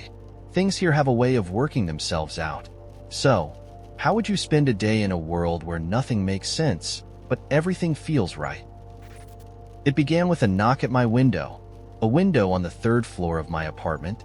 At first, I thought it was the wind. It had been a restless, stormy night, the kind where the rain clawed at the glass like an impatient guest. But the knock was deliberate, rhythmic. 3 sharp raps. I froze, toothbrush halfway to my mouth, and stared at the darkened pane. Nothing moved outside, just the faint shimmer of rain under the streetlight. "Probably just a branch," I muttered, more to myself than anyone else. But as I turned back to the sink, it came again. Knock, knock, knock. The sound was louder this time, sharper, as if something hard, bone, maybe, had struck the glass. My stomach turned, and I felt the sudden weight of the room around me, pressing in. I should have ignored it. I should have gone to bed, let the storm drown out whatever madness was creeping into my mind. But instead, I did the stupid thing. I stepped closer. My fingers trembled as I pulled back the curtain. There was nothing there, just the rain, streaking the window, and the faint glow of the city far below. I laughed nervously, shaking my head at myself. "You're losing it," I whispered. Then, in the reflection of the glass, I saw it. Behind me, in the corner of the bathroom, was a figure. It wasn't a person, not exactly. Its form was human-shaped but wrong, like someone had stretched a shadow over a skeleton and forgotten to add the skin. Its limbs were too long, its posture unnatural, and its head tilted at an angle that made my neck ache just looking at it. I spun around, my breath catching in my throat, but the bathroom was empty. The silence that followed was deafening. The sound of the storm seemed to vanish, replaced by the faint ringing of my own heartbeat in my ears. I stood there for what felt like an eternity, staring at the empty corner. Eventually, I convinced myself it had been a trick of the light, an illusion born of stress and poor sleep. I turned off the bathroom light, climbed into bed, and buried myself under the covers like a child hiding from the dark. But the knocking didn't stop. Every night, It came. Always 3 sharp raps, always at the same window. No matter how tightly I closed the curtains, no matter how loudly I played music to drown it out, the sound was there. And every night, I saw the figure in the glass. Sometimes closer, sometimes farther away, but always there. By the 5th night, I'd had enough. "What do you want?" I screamed, ripping the curtains aside. For the first time, something answered. Not with words, but with movement. A hand pressed against the glass, long, spindly fingers, each joint slightly too sharp. The skin was translucent, almost glowing, with veins that pulsed like black rivers. My stomach turned as I realized the hand wasn't pushing against the glass. It was pushing through it. The surface of the window rippled like water, and the hand slipped inside. I stumbled back, tripping over the edge of the bed, and landed hard on the floor. The room seemed to tilt, the air growing heavier with every passing second. My vision blurred, but I could see it now. The figure emerging from the glass, its body unfolding like something dragged out of deep water. "Why me?" I whispered, my voice barely audible. The creature didn't speak, but I felt its answer in my mind, a thought that wasn't mine. "Because you saw me." The moment those words settled, I felt a sharp, burning sensation in my chest. I looked down to see black veins spreading beneath my skin, branching out from my heart like cracks in glass. My body felt cold, heavy, and I couldn't move. The last thing I saw before everything went dark was the creature standing over me, its featureless face inches from mine. It tilted its head, as if curious, and then it smiled. When I woke up, it was morning. The sun streamed through the window, the storm long gone. Everything in the room was exactly as I'd left it, except for one thing. The mirror on the opposite wall was cracked. No, not cracked, shattered. And in the jagged pieces, I didn't see my reflection. I saw the figure. It was still there, staring back at me, waiting, and then it knocked. The first thing I noticed about the house was that it didn't belong on my street. I was sure of this because I had walked this way every day for the past 6 years. My morning routine was as reliable as clockwork. Out the door at 8:15, past the dry cleaners, over the cracked sidewalk with the maple tree roots pushing through, and a left onto Bellamy Street. Every house there was familiar, even if I didn't know the people who lived in them. Except today, there was a house I'd never seen before. It stood between the old brick duplex with the peeling green shutters and the white bungalow with the overgrown rose bushes. But this house wasn't supposed to be there. It was tall and narrow, painted a deep shade of midnight blue. The windows were arched, framed with ornate iron grates, and the front door was crimson with a knocker shaped like a lion's head. It looked like something pulled out of a Gothic novel and dropped into the middle of suburbia. I stopped in front of it, confused. It wasn't just that the house looked out of place. It was the sense that it had been watching me. I know how absurd that sounds, but there was an undeniable weight to it, like the house itself was aware of my presence. For a moment, I considered walking away, chalking it up to lack of sleep or a trick of the mind. But as I turned to leave, the front door creaked open. No one was there. The open door revealed a dimly lit hallway, lined with wallpaper that shimmered faintly, like it was alive. From where I stood, I could see a chandelier made of twisted glass hanging from the ceiling, casting fractured light across the wooden floor. I should have left. I knew that, but something about the house called to me, pulling me forward. Before I could second-guess myself, I stepped inside. The air was thick, heavy with the scent of old wood and something sweet I couldn't quite place. The door shut behind me without a sound, and I flinched, spinning around. But there was no one there. "Hello?" I called out, my voice echoing through the hallway. No answer. I took a few tentative steps, my footsteps muffled by a runner rug that stretched down the length of the hall. The walls were lined with paintings, portraits of people I didn't recognize, their eyes following me as I moved. Each face seemed to hold a secret, a story just out of reach. At the end of the hallway, a door stood ajar, a faint golden light spilling through the crack. I approached it cautiously, every instinct screaming at me to leave, to run, but my body wouldn't obey. When I pushed the door open, I found myself in a room that didn't belong in a house this size. It was impossibly large, the ceiling disappearing into shadows above. Shelves lined the walls, crammed with books and objects that defied explanation. A jar of feathers that glowed faintly, a clock with hands that moved backward, a globe that spun slowly on its own, the continents shifting shape as it turned. At the center of the room was a desk, and behind it sat a man. He looked up as I entered, his face sharp and angular, like it had been carved from stone. His eyes were dark, glittering with an intensity that made me feel exposed. "You're late," he said, his voice low and smooth. "Late for what?" I asked, my own voice barely above a whisper. "For the beginning," he replied, standing. He was tall, impossibly so, and his presence filled the room in a way that made it hard to breathe. "I don't understand," I said, taking a step back. He tilted his head, studying me like I was a puzzle he was trying to solve. "You were always going to come here," he said. "You just didn't know it yet." "What is this place?" "The House of Paths," he said simply. "Paths to what?" "Everything. Anything. The life you've lived, the lives you haven't, the choices you never made. It's all here." I shook my head. "This is insane. I don't even know how I got here." "You walked," he said, a faint smile tugging at the corner of his lips. "But why?" I asked, my voice rising. "Why me?" He gestured to the shelves around us. "Because there's something you've lost, and something you've forgotten.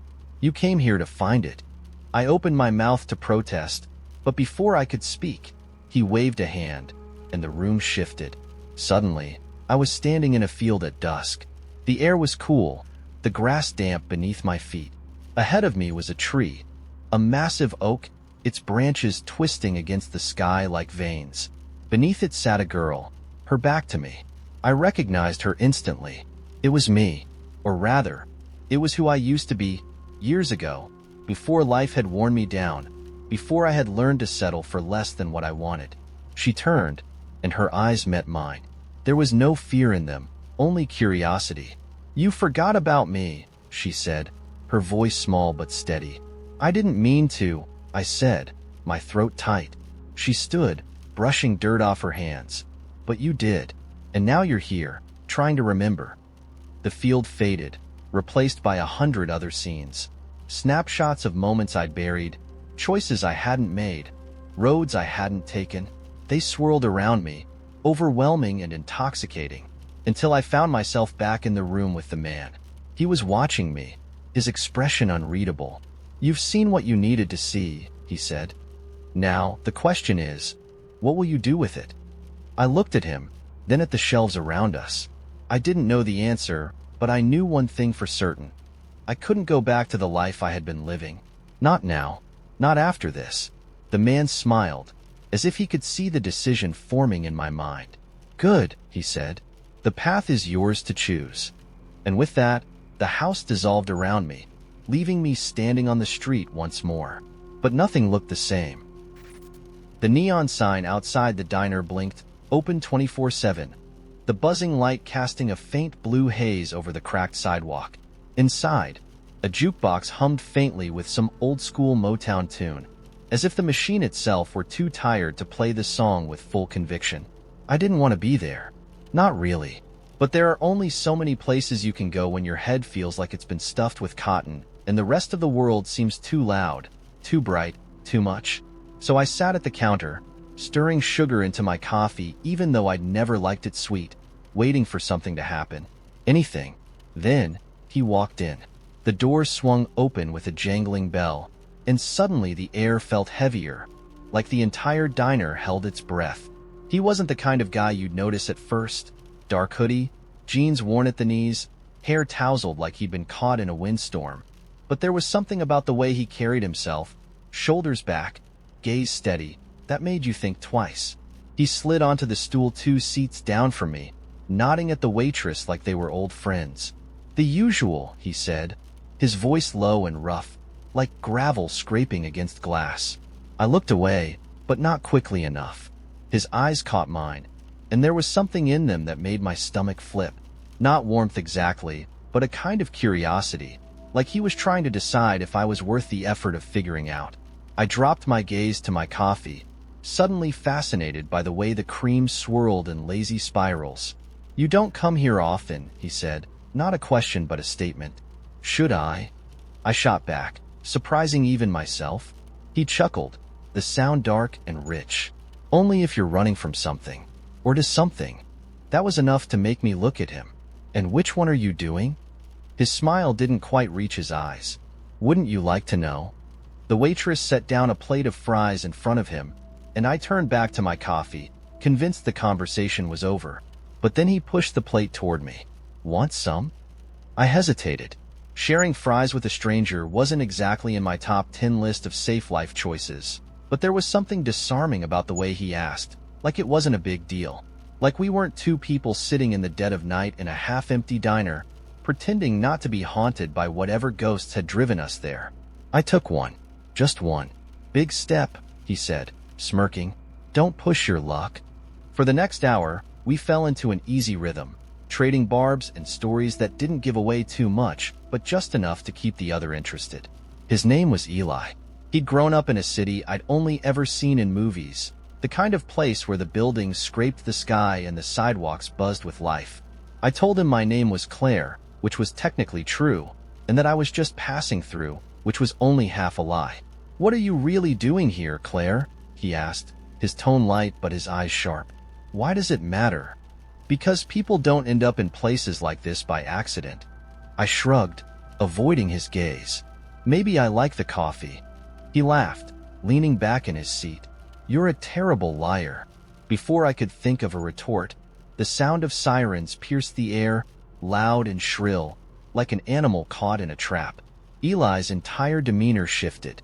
His shoulders tensed, and his hand twitched toward his hoodie pocket before he caught himself. I didn't know why, but I suddenly felt like I was sitting next to a live wire, crackling with energy, just waiting for the right moment to snap. "Friend of yours?" I asked, nodding toward the flashing lights outside. "Something like that," he muttered, tossing a few bills on the counter. He stood, shoving his hands deep into his pockets, and for a moment, I thought he was going to walk out without another word. But then he turned to me, his expression unreadable. "You should go," he said, his voice low and urgent. "What? Why?" "Because staying isn't safe. Not for you." Before I could ask what the hell that meant, he was gone, slipping out the door and disappearing into the night like he'd never been there at all. I sat frozen for a moment, staring at the empty stool where he'd been, my mind racing. There was a part of me, the logical part, that told me to stay put, finish my coffee, and forget about the strange man who'd shared his fries and left me with more questions than answers. But another part of me, the part that always got me into trouble, whispered that I should follow him. And so I did. The streets outside were deserted, the sirens fading into the distance. I spotted him a block away, his hood up, his stride quick and purposeful. I called out to him, and he stopped, turning just enough for me to see his face. "I told you to go," he said, his tone sharp but not unkind. "And I told you I don't take orders from strangers." I shot back, crossing my arms. He sighed, running a hand through his hair. "You don't know what you're getting into, Claire." "Maybe not," I said, stepping closer. "But I'm pretty sure you don't either." For a moment, we just stood there, the tension between us crackling like static electricity. Then, without a word, he grabbed my hand and pulled me into the shadows. The night swallowed us whole, and I didn't look back. The first time I realized how strange modern life really is, I was staring at a notification from my fridge. "Your milk expires tomorrow," it said, as if the fridge itself were trying to strike up a conversation.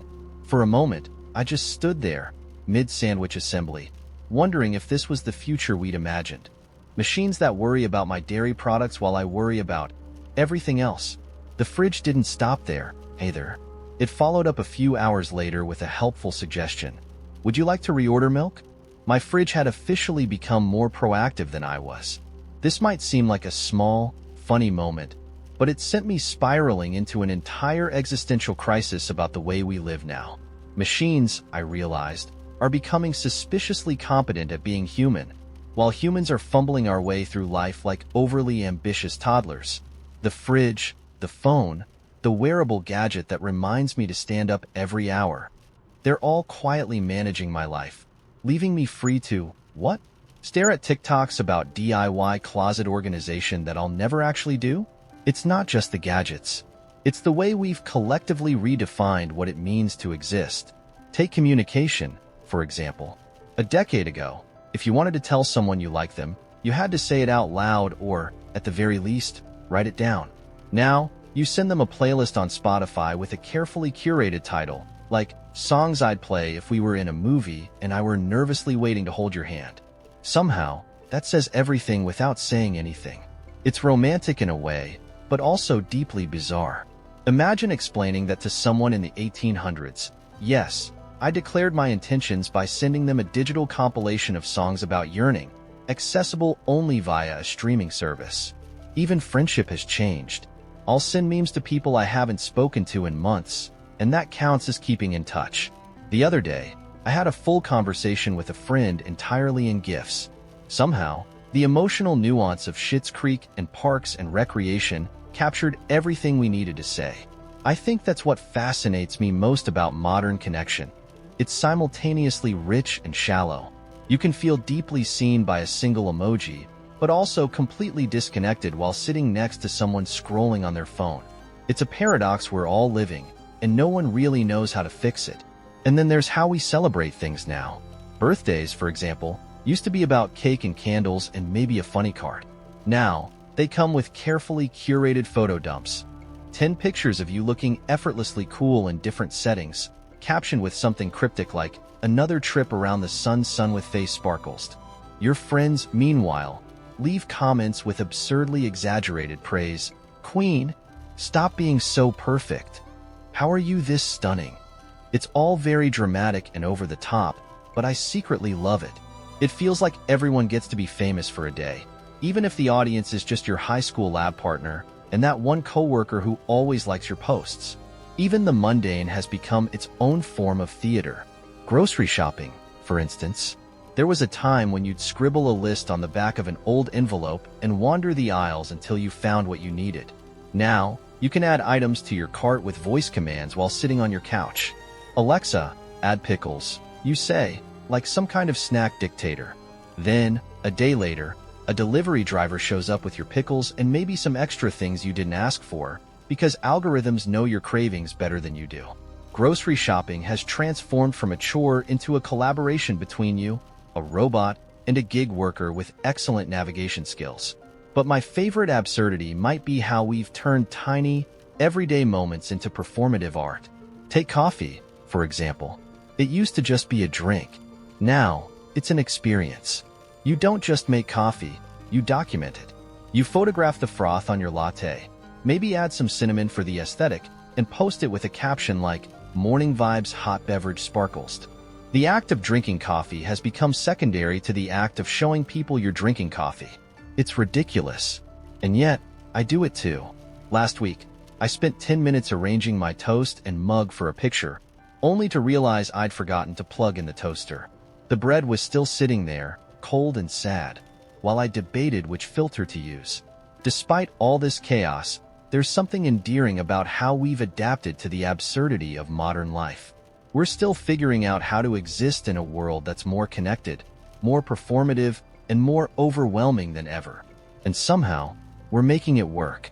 We're finding joy in the ridiculous, like obsessing over tiny rituals, sending memes as love letters, and letting our fridges nag us about milk. It's all messy and strange and deeply human. So here's my question. What's the most wonderfully absurd thing you've noticed about the way we live now? Maybe it's a gadget that's smarter than it should be, or a tradition we've reimagined in the most over-the-top way. Whatever it is, I'd love to hear about it. I'll be reading, probably while waiting for my fridge to text me again. I'm not saying the squirrels planned it, but I wouldn't put it past them. It started as one of those mornings where you feel like the universe is testing your limits. I'd overslept, spilled coffee on my only clean shirt, and locked myself out of the apartment before realizing I'd left my lunch and my phone inside. It was the kind of day that makes you question if you accidentally offended some cosmic deity. Still, I managed to limp my way through work, fielding passive-aggressive emails and pretending my boss's PowerPoint slides weren't slowly melting my brain. By the time I left, my body was running on autopilot. Walk home, microwave frozen dinner, collapse. That was the plan. But the universe, apparently, had other ideas. As I turned onto my street, I noticed a small crowd gathered under the big oak tree in front of my building. Now, normally, I'm the kind of person who avoids random sidewalk commotions. Usually, it's something mildly interesting at best, like a magician failing to pull off a card trick, or slightly alarming, like someone yelling at a parking meter. But something about this group was different. They weren't looking at each other. They were looking up. I followed their gaze, and there it was. A bright red scarf tangled high in the branches. It was hard to tell how it got there, but it was unmistakably stuck, flapping gently in the wind like it was taunting us. A little kid in the crowd asked, "Did the squirrel put it there?" And honestly, the idea wasn't as ridiculous as it sounded. A fat gray squirrel was sitting smugly on one of the branches, twitching its tail like it had just pulled off the heist of the century. Most people drifted off after a few minutes, but I stayed. Something about the whole situation felt too absurd to walk away from. Maybe it was the sheer randomness of the scarf being up there. Maybe it was the squirrel, who was now gnawing on what I could only assume was someone's granola bar wrapper. Or maybe I just didn't feel like going back to my apartment yet. Either way, I decided I wasn't leaving until that scarf was no longer airborne. I tried reasoning with the squirrel first. Yes, reasoning. "Hey, buddy," I said, because what else do you say to a squirrel? "Can we, work something out here? You give me the scarf, I'll give you a peanut? Or maybe a piece of granola." The squirrel stared at me like I was the dumbest creature it had ever encountered, then scampered up higher, its tail flicking like it was laughing at me. That's when I remembered my landlord had left a ladder behind the building last week. Was climbing an ancient oak to rescue a random scarf a bad idea? Absolutely. Did that stop me? Absolutely not. I fetched the ladder, set it against the tree, and started my ascent, one wobbly rung at a time. As I climbed, I couldn't help but wonder, whose scarf was this? And why did it matter so much to me? It wasn't like I needed a scarf, especially not one I found dangling from a tree like some bizarre offering to the gods of chaos. About halfway up, I made eye contact with the squirrel again. It was perched on a branch just above the scarf, watching me with a mix of curiosity and disdain. I swear, if squirrels could smirk, this one was doing it. "Don't even think about it," I muttered. But of course, it ignored me. As I reached for the scarf, the squirrel leapt to another branch, sending a cascade of twigs and leaves raining down on my head. It was right then, clinging to that ladder in the fading light of a chaotic day, that I had one of those weirdly clear moments of realization. I wasn't mad at the squirrel. I wasn't even mad at the scarf. I was mad at everything else. At my stupid job, my stupid day, my stupid self for thinking I could just keep going without ever pausing to ask, what the hell am I even doing? And then, just as I was about to grab the scarf, the squirrel swooped in and grabbed it first. No kidding. It darted down, snagged the loose end, and bolted up the tree like it had just won a gold medal in Olympic scarf theft. I let out a half laugh, half groan, and leaned my forehead against the ladder. "Fine," I said, "you win." As I climbed back down, scarfless and slightly scratched up, I felt lighter, somehow, like the squirrel had stolen more than just the scarf. It had stolen a little piece of my frustration, my need to control everything. By the time I reached the ground, I was smiling in spite of myself. The kid from earlier had come back with his dad, and when he saw me empty-handed, he asked, "Did the squirrel beat you?" I nodded solemnly. "Yeah, it did." The kid laughed like that was the best punchline he'd ever heard. I didn't think much about the scarf after that. The squirrel probably shredded it into pieces, or turned it into some kind of weird squirrel art installation in its nest. But every now and then, when I catch myself spiraling into the usual grind of overthinking and overworrying, I picture that squirrel, clutching its prize, and I remember the strange peace I felt letting go of something I never really needed in the first place. So, do you ever have a moment like that? Where the universe serves you a plate of ridiculousness, and somehow, it ends up being exactly what you needed? Or is this just me, Taking life advice from squirrels? The day began as a parade of mundane moments. I was heading to the park to clear my head.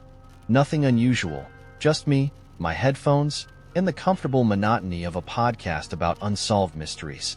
The sun hung lazily in the sky, and a faint breeze stirred the smell of freshly baked bread from a nearby café.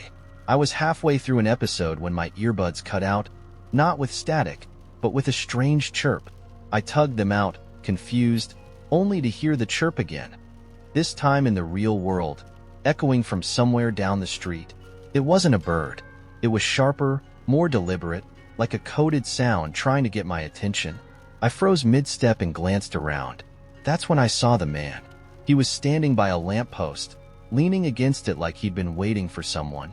He wore a cobalt blue coat that seemed to shimmer faintly, almost imperceptibly, and held a walking stick with a brass handle shaped like an owl.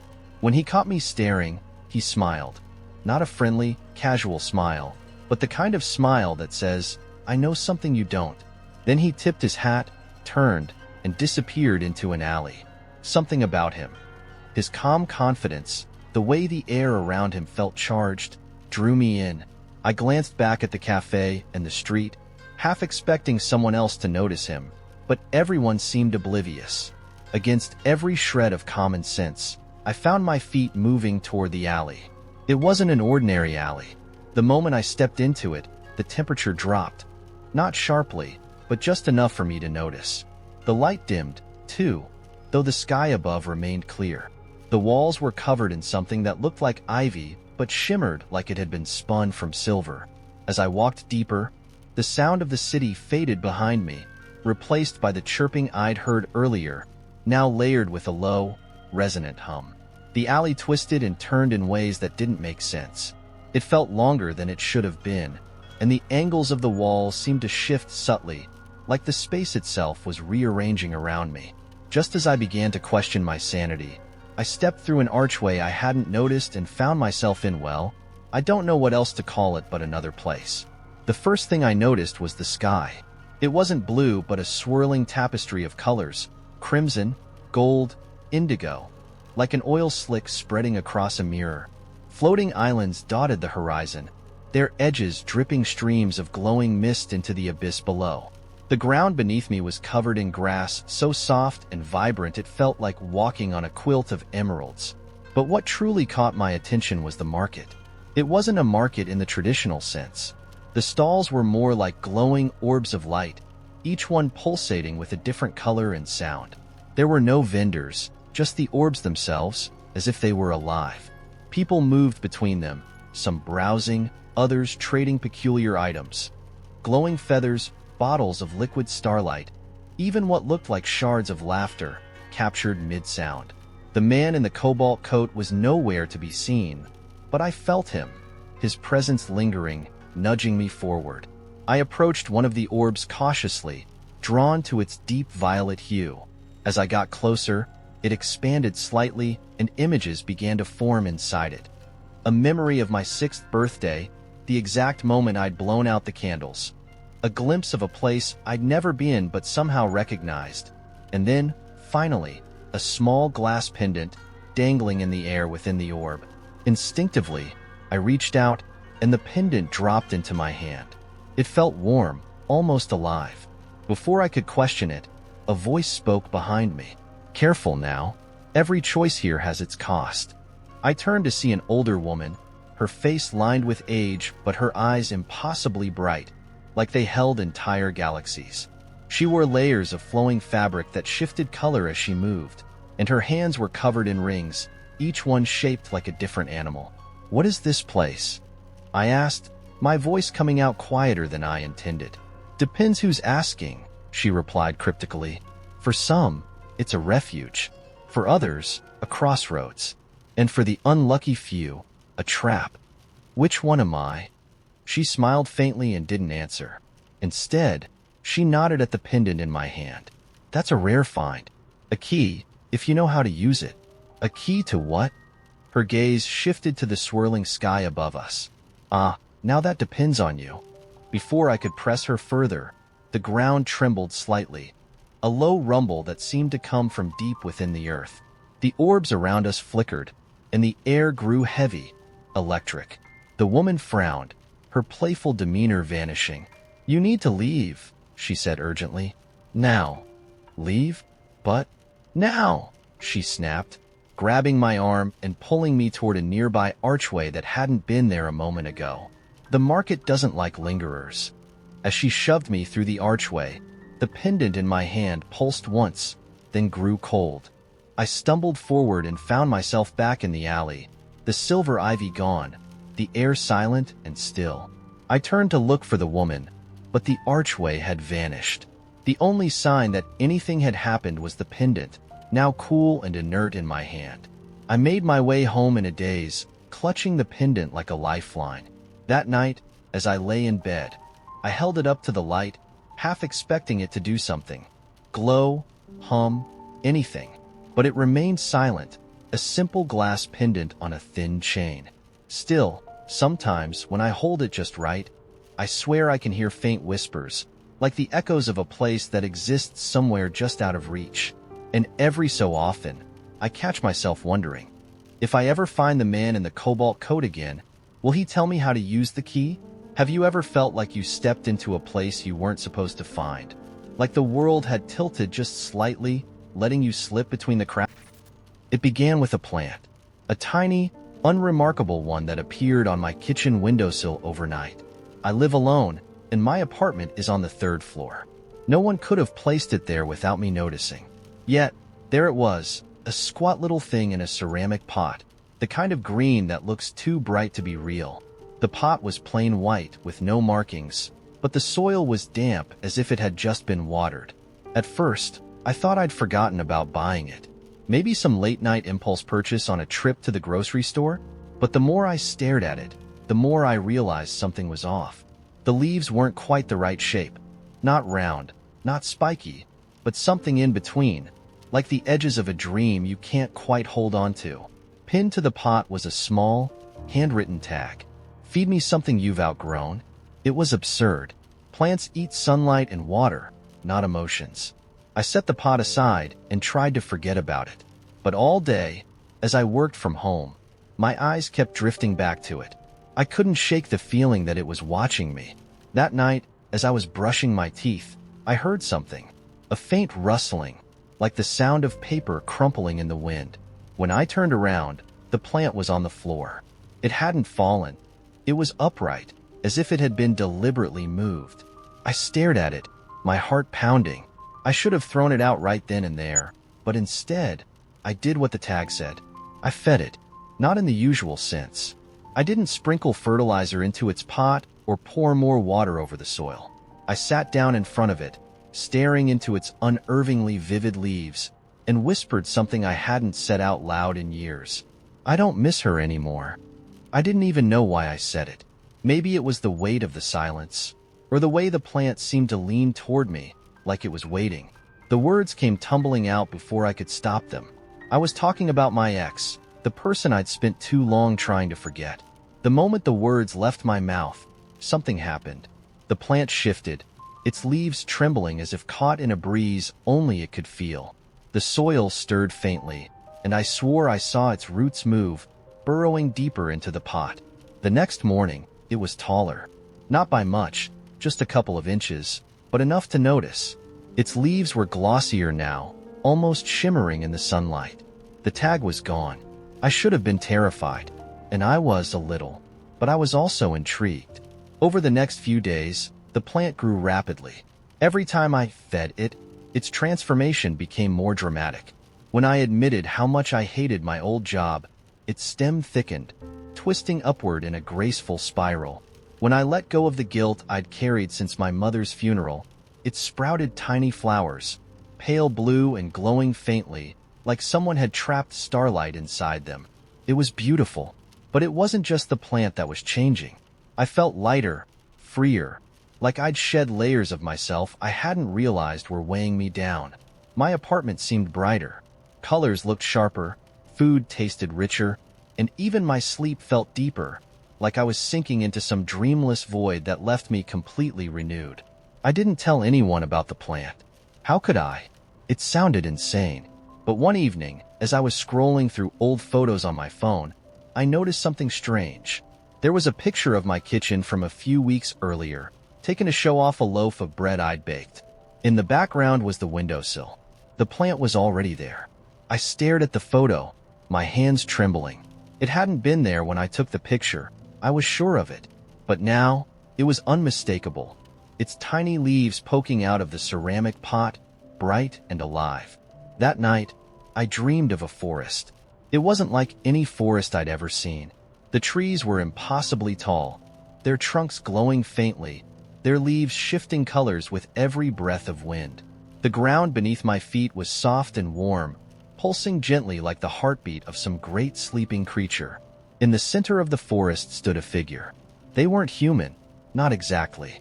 Their body was made of vines and petals, their face an ever-changing swirl of flowers that bloomed and wilted in an endless cycle. When they spoke, their voice was soft and layered, like dozens of whispers all harmonizing at once. "You've begun," they said. "Begun what?" I asked. "The shedding." I woke with a start, my chest tight and my mouth dry. The plant was sitting on the table by my bed now, its leaves stretched toward the pale morning light. Over the next few days, I tried to ignore it, to stop feeding it. But the plant didn't seem to like that. The air in my apartment grew heavier, the corners of the rooms darker, the silence oppressive. Every time I passed the plant, it seemed to wilt slightly, its leaves drooping as if in mourning. Finally, I caved. I sat in front of it and spoke the hardest truth I'd been avoiding.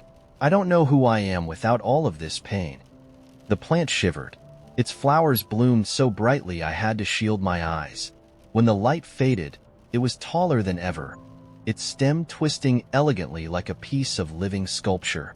And then, for the first time, it spoke. Its voice wasn't like the figure in my dream. It was quieter, softer, as if it were speaking directly into my mind. "You are enough," it said. The words hit me like a wave, washing over me, through me, leaving me breathless. When I looked up, the plant was gone. All that remained was the pot, now empty, its soil dry and undisturbed. But I wasn't alone. The lightness inside me had stayed, and for the first time in years, I felt whole. Sometimes, I catch myself glancing at the windowsill, half expecting to see it there again.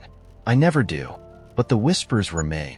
Have you ever felt like the things you leave behind aren't really gone, but transformed into something waiting to guide you forward?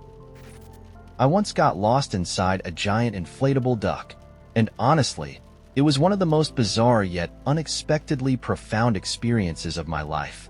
It all started on a Saturday morning when my friend Karen dragged me to this outdoor art installation in the middle of the city. "It's a once-in-a-lifetime thing," she'd said, her eyes gleaming with the kind of enthusiasm that meant I was definitely going to regret this. The installation was some kind of immersive art experience, involving an enormous inflatable duck, like skyscraper huge. People were lining up to go inside, and the buzz was contagious. Karen was practically vibrating with excitement. Me? I was more focused on the coffee I'd barely had time to sip before being whisked into this adventure. After waiting in line for what felt like hours, but was probably just 20 minutes, we were ushered into the entrance. The duck's beak was wide open, and as we stepped through, it felt like we were being swallowed whole.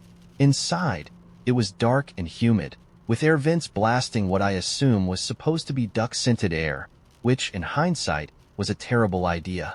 The walls were a bright, canary yellow, glowing softly from hidden LED strips, and the floor was squishy, like walking on memory foam. The tour guide, a very intense man in all black, began rattling off facts about the symbolic significance of the duck as a harbinger of chaos and order. I was already starting to zone out when Karen whispered, "Let's ditch the group and explore." Before I could argue, she grabbed my arm and pulled me toward an unmarked corridor. Now, here's the thing about giant inflatable ducks.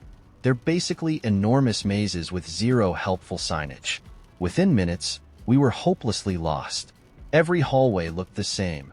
Bright yellow walls, dim lights, and the faint, eerie sound of ducks quacking somewhere in the distance. Karen thought it was hilarious. I, on the other hand, was starting to feel like I'd stumbled into a low-budget horror movie. At one point, we found a room filled with hanging feathers. Fake, thankfully, but they were everywhere, dangling from the ceiling like some kind of avant-garde car wash. "Oh my God, it's so deep," Karen said, twirling in circles like a kid at Disneyland. I, meanwhile, was trying to avoid inhaling synthetic feather fluff. Then things got really weird. While trying to find our way back, we stumbled into this massive, dome-shaped room that must have been near the duck's belly. It was empty except for a single, rotating chair in the center, illuminated by a spotlight. Naturally, Karen insisted we investigate. "What if it's like a portal to another dimension?" she said, completely serious. I rolled my eyes but followed her anyway. As she plopped into the chair, I half joked, "Careful, it might be a trap." And as if on cue, the lights dimmed, and a deep, mechanical quacking sound echoed through the chamber. Suddenly, the floor beneath the chair began to spin faster and faster, until Karen was laughing so hard she could barely breathe. "I think I'm ascending," she shouted, arms spread wide like some kind of inflatable duck prophet. I was about to tell her to knock it off when the spinning stopped abruptly, and Karen slid out of the chair, collapsing onto the squishy floor in a fit of giggles. That's when we heard it, a faint, distant voice calling out, "Hello? Is someone there?" We froze. The voice was coming from inside the duck. Following the sound, we eventually found a guy in his mid-20s wearing a bright orange hoodie, sitting cross-legged on the floor of a side hallway. He looked like he'd been there for days. "Oh, thank God," he said, his voice hoarse. "I thought I was gonna die in here." Apparently, he'd gotten separated from his friends and couldn't find his way out. "This place is a labyrinth," he muttered, clutching an empty water bottle like it was his last tether to sanity.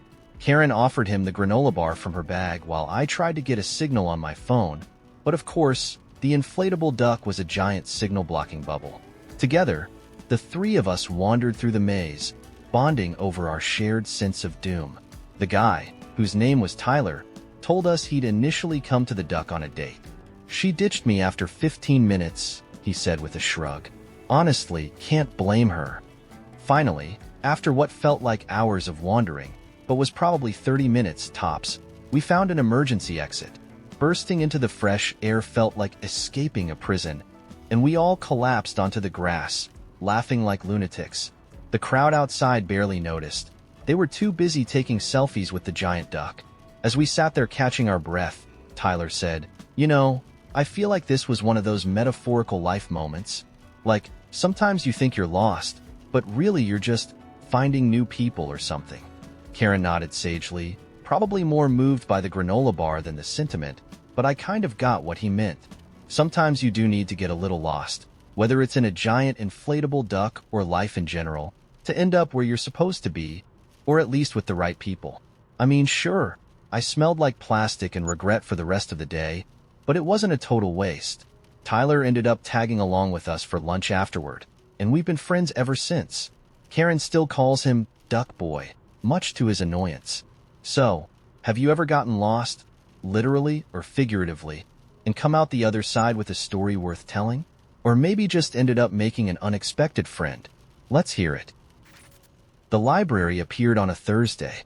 I was on my usual evening walk, the kind that helped me unwind after a day of glaring at spreadsheets and pretending to care about office politics. The route was familiar. Past the bakery with the lavender scones I could never justify buying, down the cobblestone path by the canal, and then a left at the old oak tree. But tonight, the street turned into something else entirely. Instead of the park that should have greeted me, there was a building. A massive, sprawling structure that stretched impossibly high, its spires disappearing into the night sky. Its walls were black stone, polished to a mirror-like sheen that reflected the faint glow of the street lamps. I froze, unsure whether to move closer or turn back. It hadn't been there yesterday, that much I was certain of. Above the arched double doors, a sign carved in ornate script read, "The Library of What Could Have Been." The words stirred something deep in my chest. Curiosity, longing, fear. A small, bronze plaque beside the door caught my eye. "Every book is a life unlived. Read wisely." Before I could talk myself out of it, the doors creaked open, spilling warm light onto the cobblestones. Inside, the library was vast and silent, the kind of silence that feels alive. Shelves stretched endlessly in every direction, filled with books of all sizes and colors. The air smelled of parchment and ink, tinged with something sweet and metallic, like rain just before it falls. A figure appeared out of nowhere, a woman in a deep crimson robe that swept the floor as she walked. Her face was sharp, her eyes piercing, and her expression unreadable. "You're late," she said, her voice cool but not unkind. "For what?" I asked, my voice echoing slightly. "For everything," she replied. Before I could respond, she turned and began walking deeper into the library. I hesitated, but something about her presence made it impossible not to follow. We wove through rows of bookshelves, past alcoves lit by glowing orbs that hovered in midair. Some sections were filled with whispers, faint and indistinct, as if the books themselves were alive. Finally, she stopped in front of a small desk with a single chair. On the desk was a book, plain, unassuming, bound in dark leather. "This is yours," she said, gesturing to it. I stared at the book. "Mine?" "Yes. It contains every version of you that never was." I didn't move. The weight of her words pressed down on me. "Every version?" I asked. She nodded. "Every choice you didn't make, every path you didn't take, every dream you abandoned. It's all here."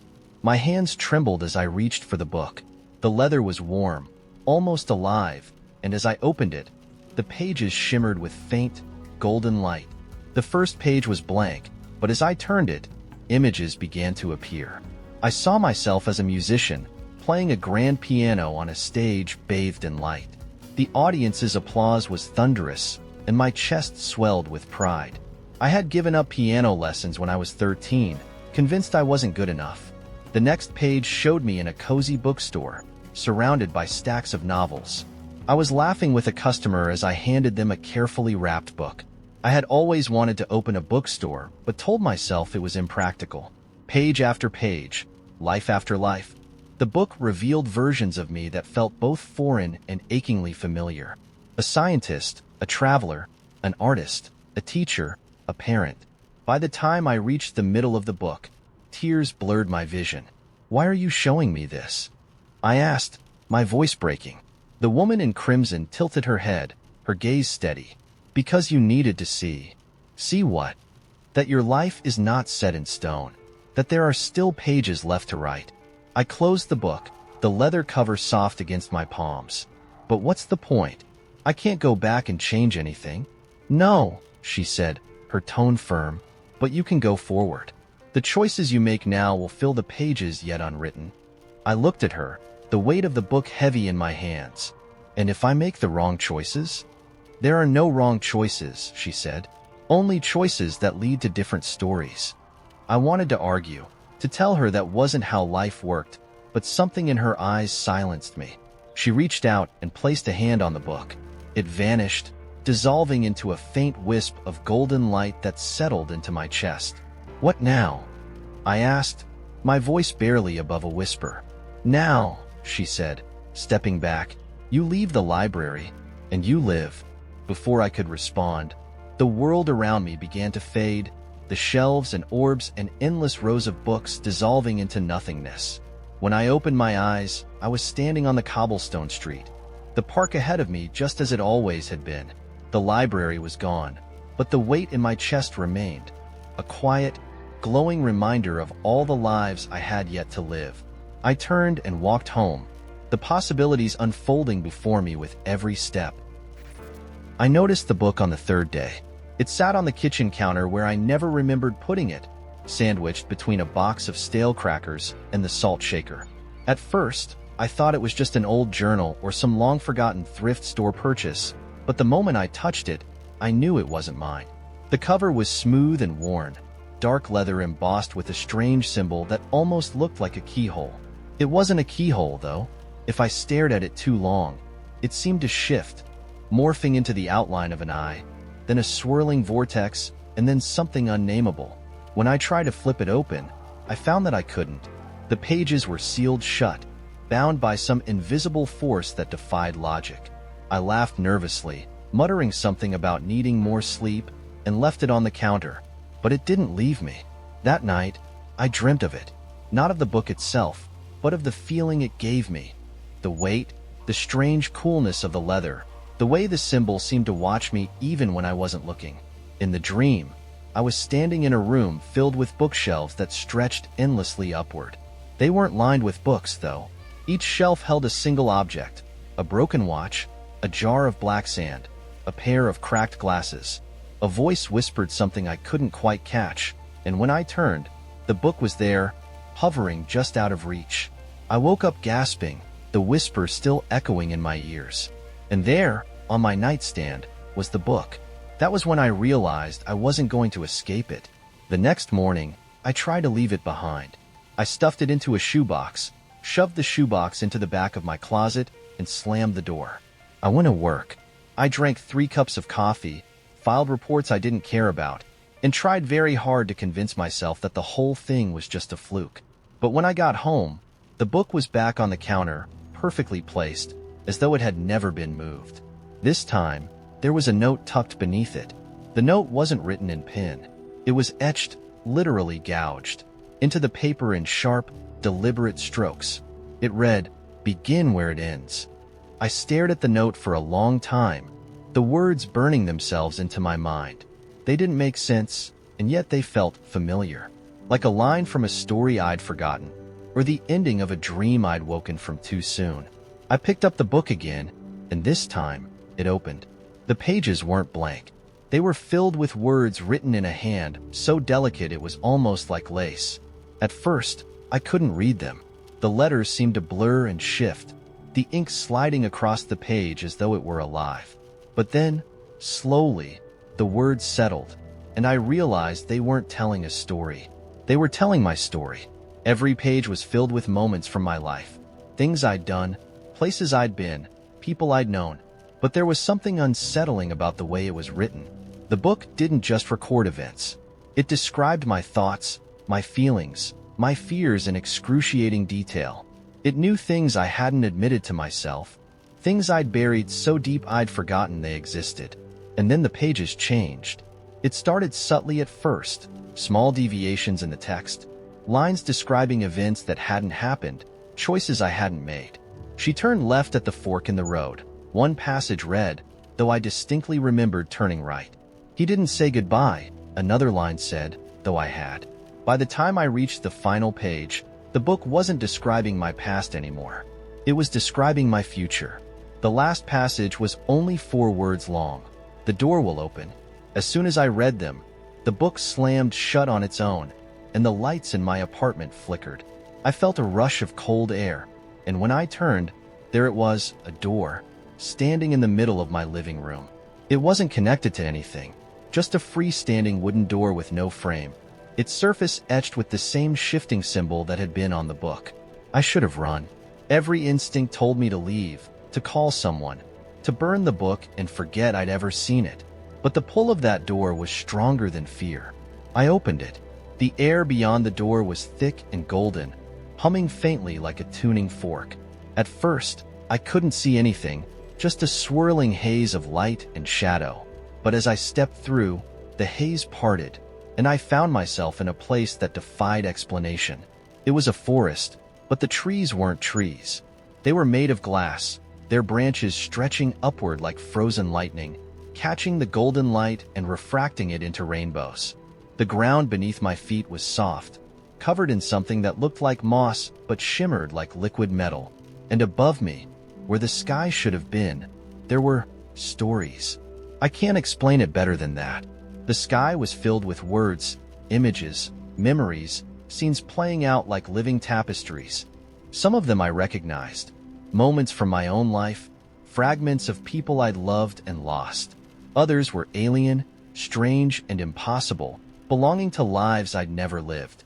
It was overwhelming and beautiful, and for a moment, I forgot to be afraid. Then I heard the whisper again. This time, it was louder, clearer. It came from everywhere and nowhere, weaving itself into the air like music. "You must choose," it said. Choose what? I called out, my voice trembling. The answer came not in words, but in feeling. The forest shifted, and two paths appeared before me. One was dark, winding into a shadowy thicket where the glass trees cracked and splintered. The other was bathed in golden light, the moss beneath it shimmering with warmth. The book ends where it begins, the whisper said, and where it begins is up to you. I stood there for what felt like hours, staring at the two paths, the weight of the book still heavy in my hands. I didn't know what would happen if I chose one over the other, or if choosing neither was even an option. But somehow, I knew that whatever I decided would rewrite more than just my own story. It would rewrite everything. And so I chose. But which path? That part, I'll leave for you to imagine. Because sometimes, the most important part of a story isn't the ending, it's what happens next. Not a dramatic, torrential downpour, but the kind of soft, whispering drizzle that doesn't even demand an umbrella. The world looked damp and half asleep, the pavement dark and glossy underfoot. I was walking home, balancing a takeout container in one hand and my phone in the other, scrolling absently through an endless stream of nothing. That's when I saw it. A small, crumpled paper boat floating in the gutter. It was the saddest little thing, sagging and waterlogged, like it had tried to make a grand voyage but hadn't gotten far. The current was weak, barely moving it, but the boat had clearly been launched with purpose. Someone, probably a kid, had folded it, maybe sent it off with a big dramatic splash, only for it to get stuck on a twig. I should have kept walking.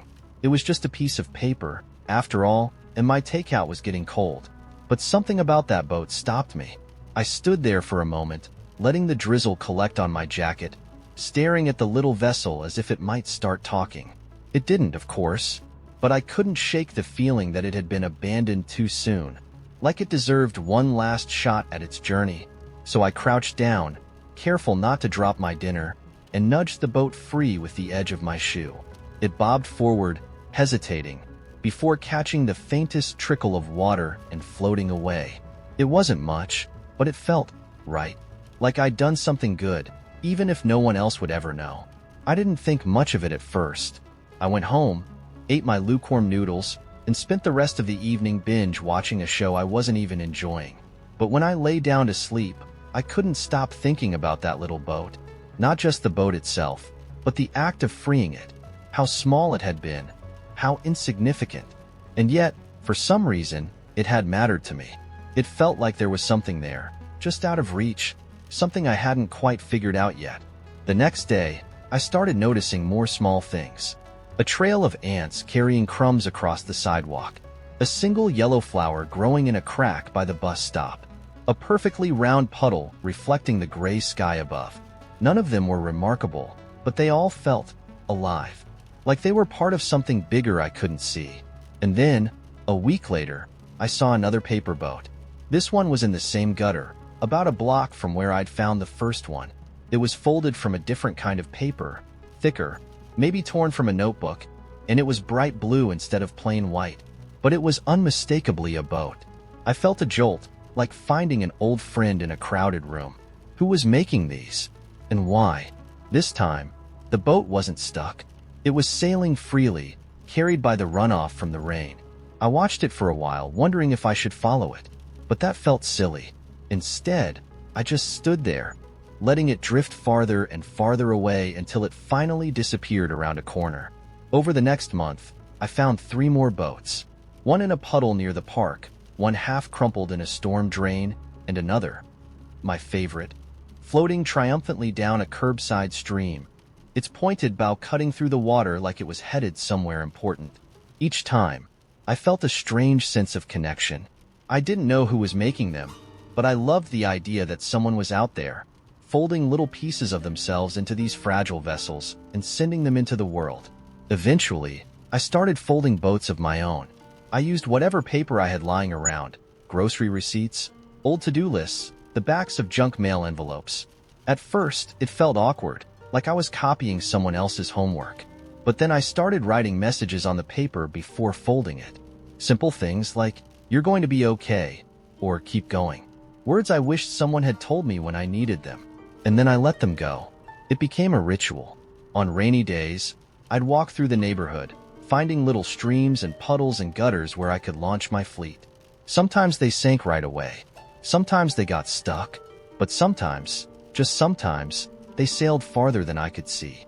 One day, while I was crouched over a puddle, launching a particularly wobbly boat made from the corner of an old shopping list, a voice behind me said, "You too?" I turned around to see a kid, maybe 10 or 11, holding a stack of neatly folded paper boats in one hand. He looked at me like he'd just discovered a secret club he wasn't sure he was allowed to join. "I thought I was the only one," he said. I laughed. "I thought the same thing about you." We ended up sitting on the curb, launching our boats together. He told me he started making them after his dad showed him how, and now he made a habit of leaving them everywhere, like little gifts for the rain to carry. "It's kind of like sending messages," he said, "except you don't know who's gonna get them." That stuck with me. The idea that every boat, every little act of letting go, was a message to someone we might never meet. I still make boats sometimes. Not every rainy day, but often enough to remind myself that the small things matter. That a single moment, a tiny act of kindness, a paper boat nudged free, can ripple outward in ways we'll never understand. So now I have to ask, what's your version of the paper boat? What's the little thing you've done, or seen, or sent out into the world, hoping it might make someone else's day a little brighter? I'd love to hear about it. Maybe your boat will inspire someone else to set sail. Last Tuesday, I was running late to catch the subway after work. The streets were damp with the kind of cold drizzle that doesn't deserve the dignity of being called rain, and I was juggling an umbrella, my tote bag, and a lukewarm coffee cup with a lid that refused to stay on. I ducked into the station, shaking the umbrella closed as I made my way down the tiled stairs. Somewhere between the tap of my shoes against the wet floor and the faint echo of a busker's guitar, it hit me, the faintest trace of something I couldn't quite name. It was the smell. Not the usual subway aroma of hot breaks and too many people packed together, but something older and dustier, laced with a hint of damp wood. For a moment, I couldn't place it, and then it washed over me like a flood. Basement air. Not just any basement, though. It was our basement, the one from the house I grew up in, with its uneven concrete floor and mismatched shelves full of holiday decorations, forgotten board games, and VHS tapes we hadn't watched in years. I missed my train. The memory grabbed hold of me so completely that I barely noticed the whoosh of air as the subway roared past. Instead, I was standing there, clutching my bag and my rapidly cooling coffee, transported back to that old house, to the sound of my mom calling down from the kitchen to make sure I hadn't broken anything. I used to spend hours in that basement on rainy afternoons, pulling random things off the shelves like I was some kind of archaeologist. I'd find Christmas ornaments we'd forgotten about, those glittery ones that always left your hands sparkling for hours. Or old photo albums with plastic sleeves that crackled when you turned the pages, their corners faintly yellowed.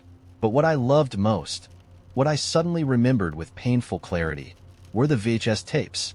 Our collection wasn't anything special, just a random assortment of Disney classics and home movies that my dad had carefully labeled in his meticulous, blocky handwriting. And I mean, everything was labeled: Snow Day 1998, Camping Trip, May 2000, Emma's birthday, 8 years old. For some reason, he always wrote the year like it was a government archive or something.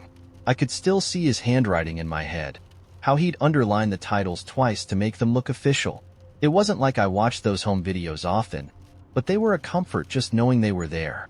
A backup copy of my life, just in case. I blinked back to reality, realizing that I was still standing on the platform.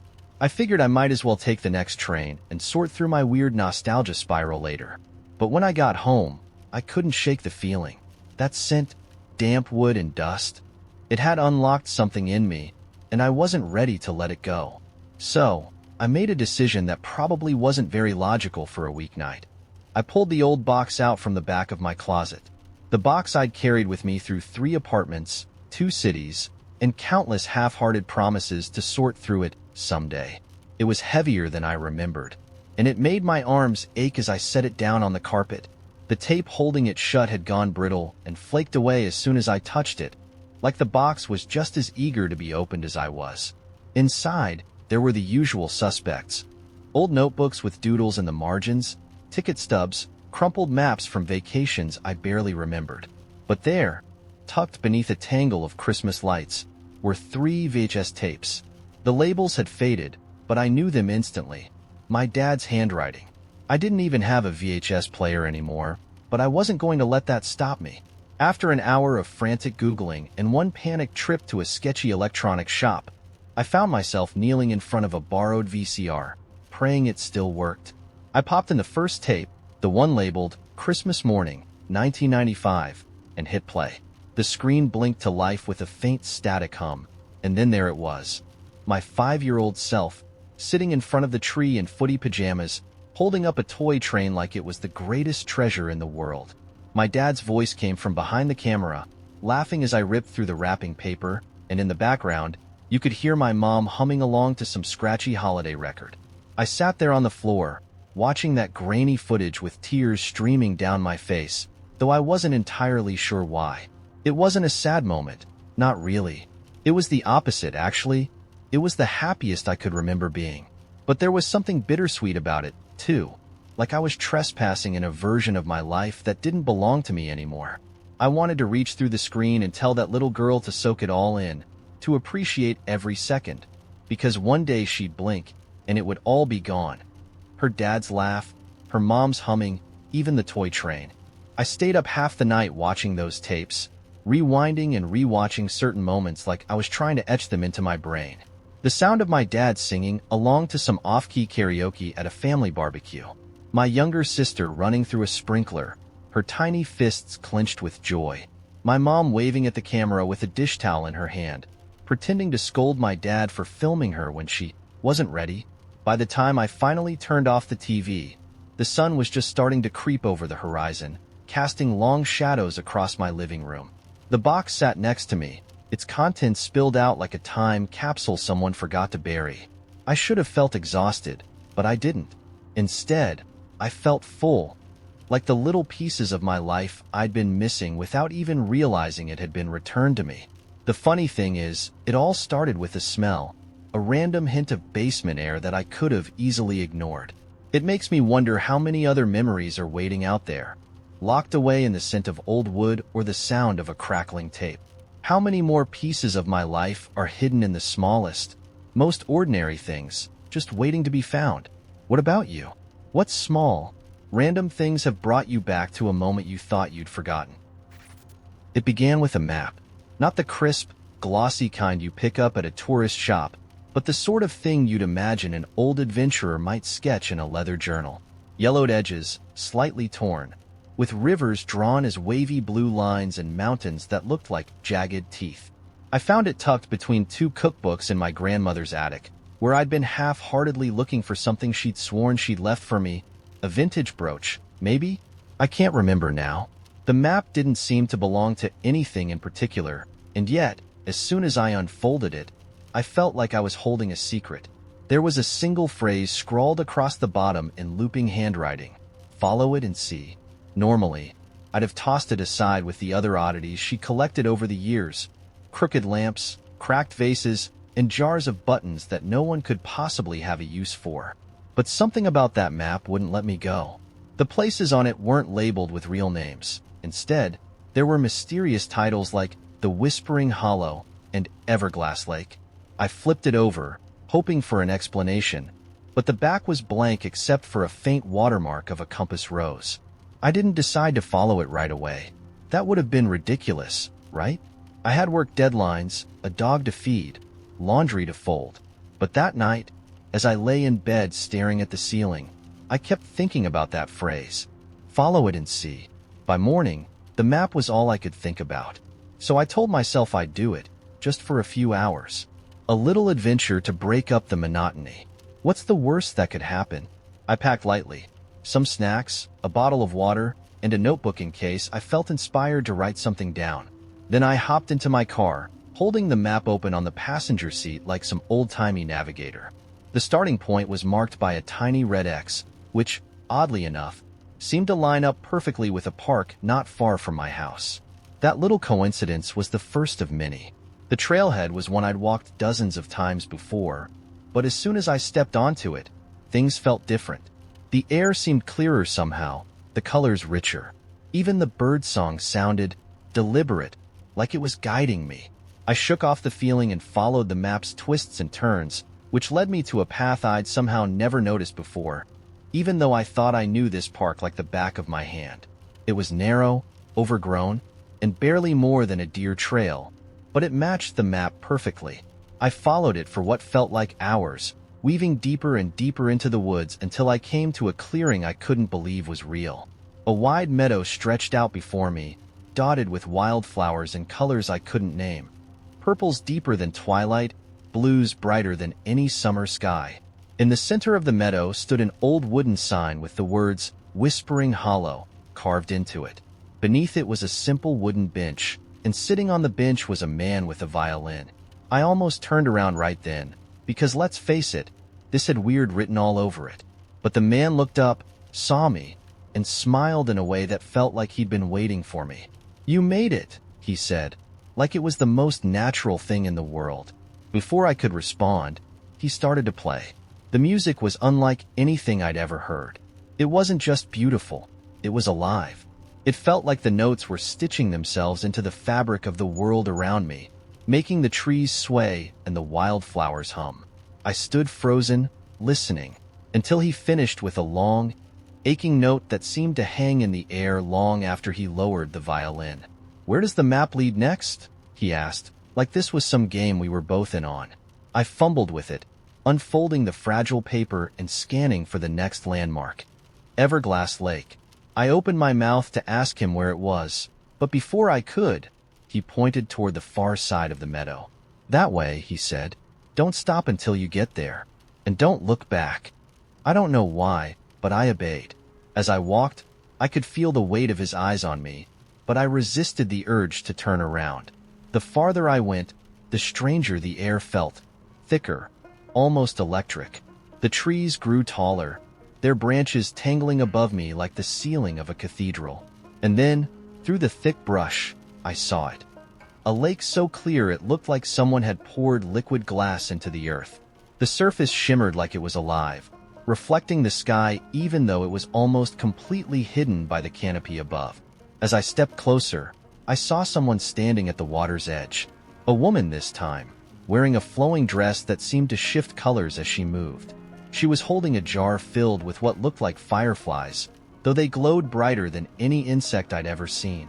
She turned when she heard me approach and smiled like she'd been expecting me to. "Did he play for you?" she asked, tilting her head. "Yes," I said, though my voice felt small and far away. "Then you're ready," she replied, holding out the jar. I didn't know what she meant, but when she handed it to me, the warmth of the light inside seemed to seep into my skin, filling me with a sense of calm I can't describe. "Don't open it until you reach the end," she said firmly. "And no matter what you hear, keep going." The rest of the journey was a blur of impossible beauty. A bridge made entirely of ivy and blossoms. A narrow gorge where the walls sparkled as if embedded with stardust. And finally, a small hill that overlooked what felt like the whole world. The horizon stretched forever, and the air smelled like rain and sunlight, even though neither seemed to be present. At the top of the hill was a tree with wide, sprawling branches, and at its base was a simple stone with a message carved into it. "You followed it. You saw." Beneath the tree, I opened the jar. The fireflies, or whatever they were, burst out in a flurry of golden light, scattering into the sky like tiny stars. I don't remember much after that. I woke up in my car the next morning, parked at the trailhead with the map folded neatly on the passenger seat.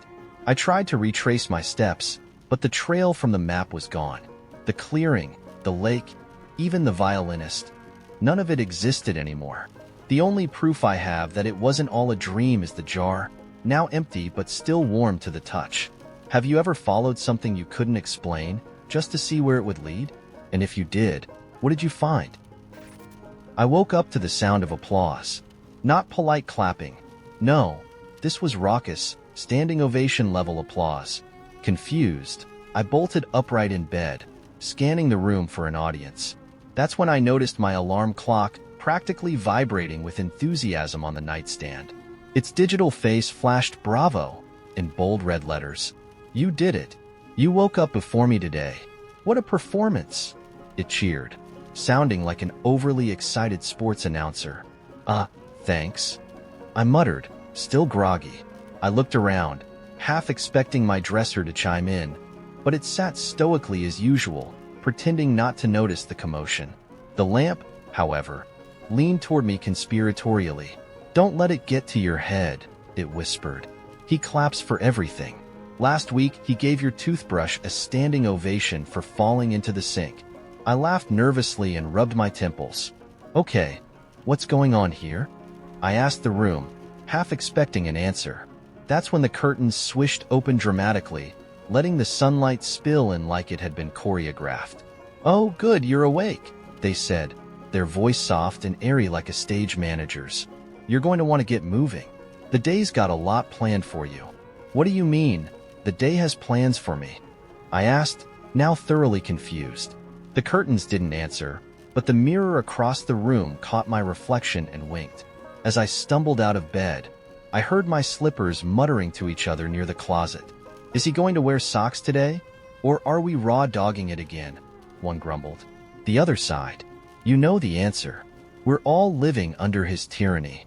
"Hey, I can hear you," I said, slipping my feet into them anyway. "We know," they said in unison.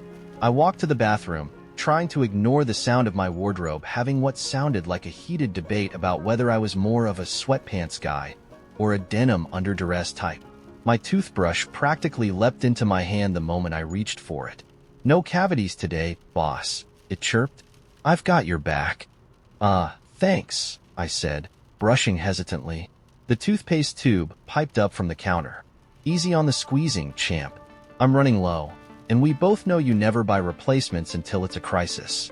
By the time I made it to the kitchen, I'd almost adjusted to the cacophony of voices. My coffee maker was humming a low, jazzy tune as it brewed, while the fridge grumbled about me leaving it open too long yesterday. The cereal box greeted me like an old friend. "Ready to crunch? We've been through so much together, you and I." I poured a bowl, trying to ignore the way the milk carton snickered. "He always forgets to check the date," it said. "What do you think? Am I still good?" "You're fine," I said, sniffing it just to be sure. As I sat down to eat, my chair adjusted itself beneath me with a satisfied groan. There we go. Comfy. Huh? Don't say I never do anything for you." The table, not wanting to be left out, added, "Remember that time you spilled spaghetti all over me, and I didn't even complain? That's friendship." "You're a table," I said. "Exactly," it replied smugly. "And a good one, thank you very much." The day only got stranger from there. When I stepped outside, the wind greeted me like an old acquaintance. "Nice to see you again," it howled. "I'll try not to mess up your hair too much, but no promises." The sidewalk buzzed faintly beneath my feet, muttering encouragement with every step. "Good pace. Keep it up. No need to sprint, though. You're not a gazelle." Even the clouds seemed alive, shifting and swirling in playful patterns. One particularly fluffy one drifted into the shape of a thumbs up. "Looking good," it called down to me. A passing bird added, I've seen better." I decided to take a detour through the park, where the trees swayed their branches in a sort of rhythmic wave. "Welcome, welcome," they rustled. "Stay as long as you like." A squirrel darted across my path and paused, clutching a nut in its tiny hands. "Watch out for Doug," it warned, nodding toward a nearby tree. "He drops acorns on purpose." Sure enough, the tree in question gave a hearty chuckle as an acorn narrowly missed my head. By mid-afternoon, I'd stopped questioning the weirdness and started embracing it. A bus stop bench told me jokes while I waited. Why don't skeletons fight each other? They don't have the guts. And the traffic lights seemed to change just a little faster when I approached. Even my phone, which had been oddly quiet all morning, finally spoke up. "I see you ignoring your emails," it said. "Bold choice. Respect." As the sun began to set, the sky lit up with hues so vivid they felt alive. "We're really pulling out all the stops for you tonight," it said, blushing a deep orange. I sat on the roof of my car, watching the stars blink into existence one by one. Each one seemed to twinkle with intention, like it was trying to get my attention. "Hey," one called out. "Make a wish, why don't you?" I closed my eyes and smiled. If I told anyone about this day, they'd probably think I'd lost my mind. But there was something undeniably magical about the way the world had opened itself up to me, revealing all the little quirks and personalities hiding in plain sight. It was as if the universe had decided, just for a moment, to let me in on its secret, that everything is alive in its own way. And maybe, just maybe, it always has been. So, here's my question. If the world suddenly came alive around you, every object, every gust of wind, every star in the sky, what do you think they'd say? Would your phone guilt trip you for all those unread messages? Would your couch beg for fewer crumbs? Or maybe, like me, you'd just sit back and enjoy the show. It started on a Tuesday, which is objectively the most boring day of the week. Monday at least has drama. Wednesday has hope, but Tuesday? Tuesday is a beige sofa in a room with no windows. So, naturally, that's the day the world decided to flip itself upside down. I was in my favorite coffee shop, the one with the pretentious chalkboard menu and baristas who look like they all moonlight as indie musicians. I was nursing a latte and trying to finish a short story I'd been working on for weeks, a surrealist piece about a man who discovers he's the last real person in a world of mannequins. It was weird and dark and not going anywhere, much like my life. Then he walked in. Let me clarify, this is not a love story. When I say he, I'm not talking about a tall, brooding stranger with smoldering eyes. I'm talking about a man in a cheap suit, the kind you buy off the rack for a job interview you're underqualified for. His tie was slightly crooked, and his hair had the desperate slick of someone trying to hide the fact that they were overdue for a haircut. He was holding a briefcase, which was weird because no one under 50 carries a briefcase anymore. And he looked terrified. He scanned the room like he was expecting someone to leap out of the shadows. When his eyes landed on me, I instinctively looked away, but it was too late. He walked straight to my table and sat down. Just like that. No introduction, no invitation. Just plopped his briefcase on the table and leaned in close enough that I could smell his aftershave. "Do you believe in parallel universes?" he asked, his voice low and urgent. Now, let me pause here to say that I've had my fair share of strange encounters. Once, a woman on the subway asked if she could sketch my aura. Another time, a guy at a party told me he was being haunted by a ghost that looked like Steve Buscemi. But this was new. I guess, I said, because what else do you say to that? His face lit up, which was unsettling given his previous expression of sheer panic. "Good," he said. "That makes this easier." Then he opened the briefcase. Inside was a small device that looked like a cross between a TV remote and a Game Boy. There were buttons, a tiny screen, and a glowing blue orb at the center. It was the kind of thing you'd expect to see in a low-budget sci-fi movie, not in the middle of a coffee shop on a boring Tuesday.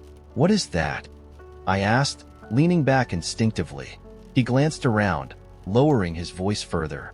"It's a portal generator. I've been running from them for days, but they're close. I need you to keep this safe." "Okay, hold on," I said, raising a hand like I was trying to stop a runaway train. "Who's them? Why me? And what makes you think I won't just pawn this thing for rent money?" He gave me a look that was equal parts desperation and exhaustion. "Because you're a writer," he said, like that explained everything. Then, before I could argue, he shoved the device into my hands, stood up, and walked out the door. I sat there, stunned, staring at the thing in my hands.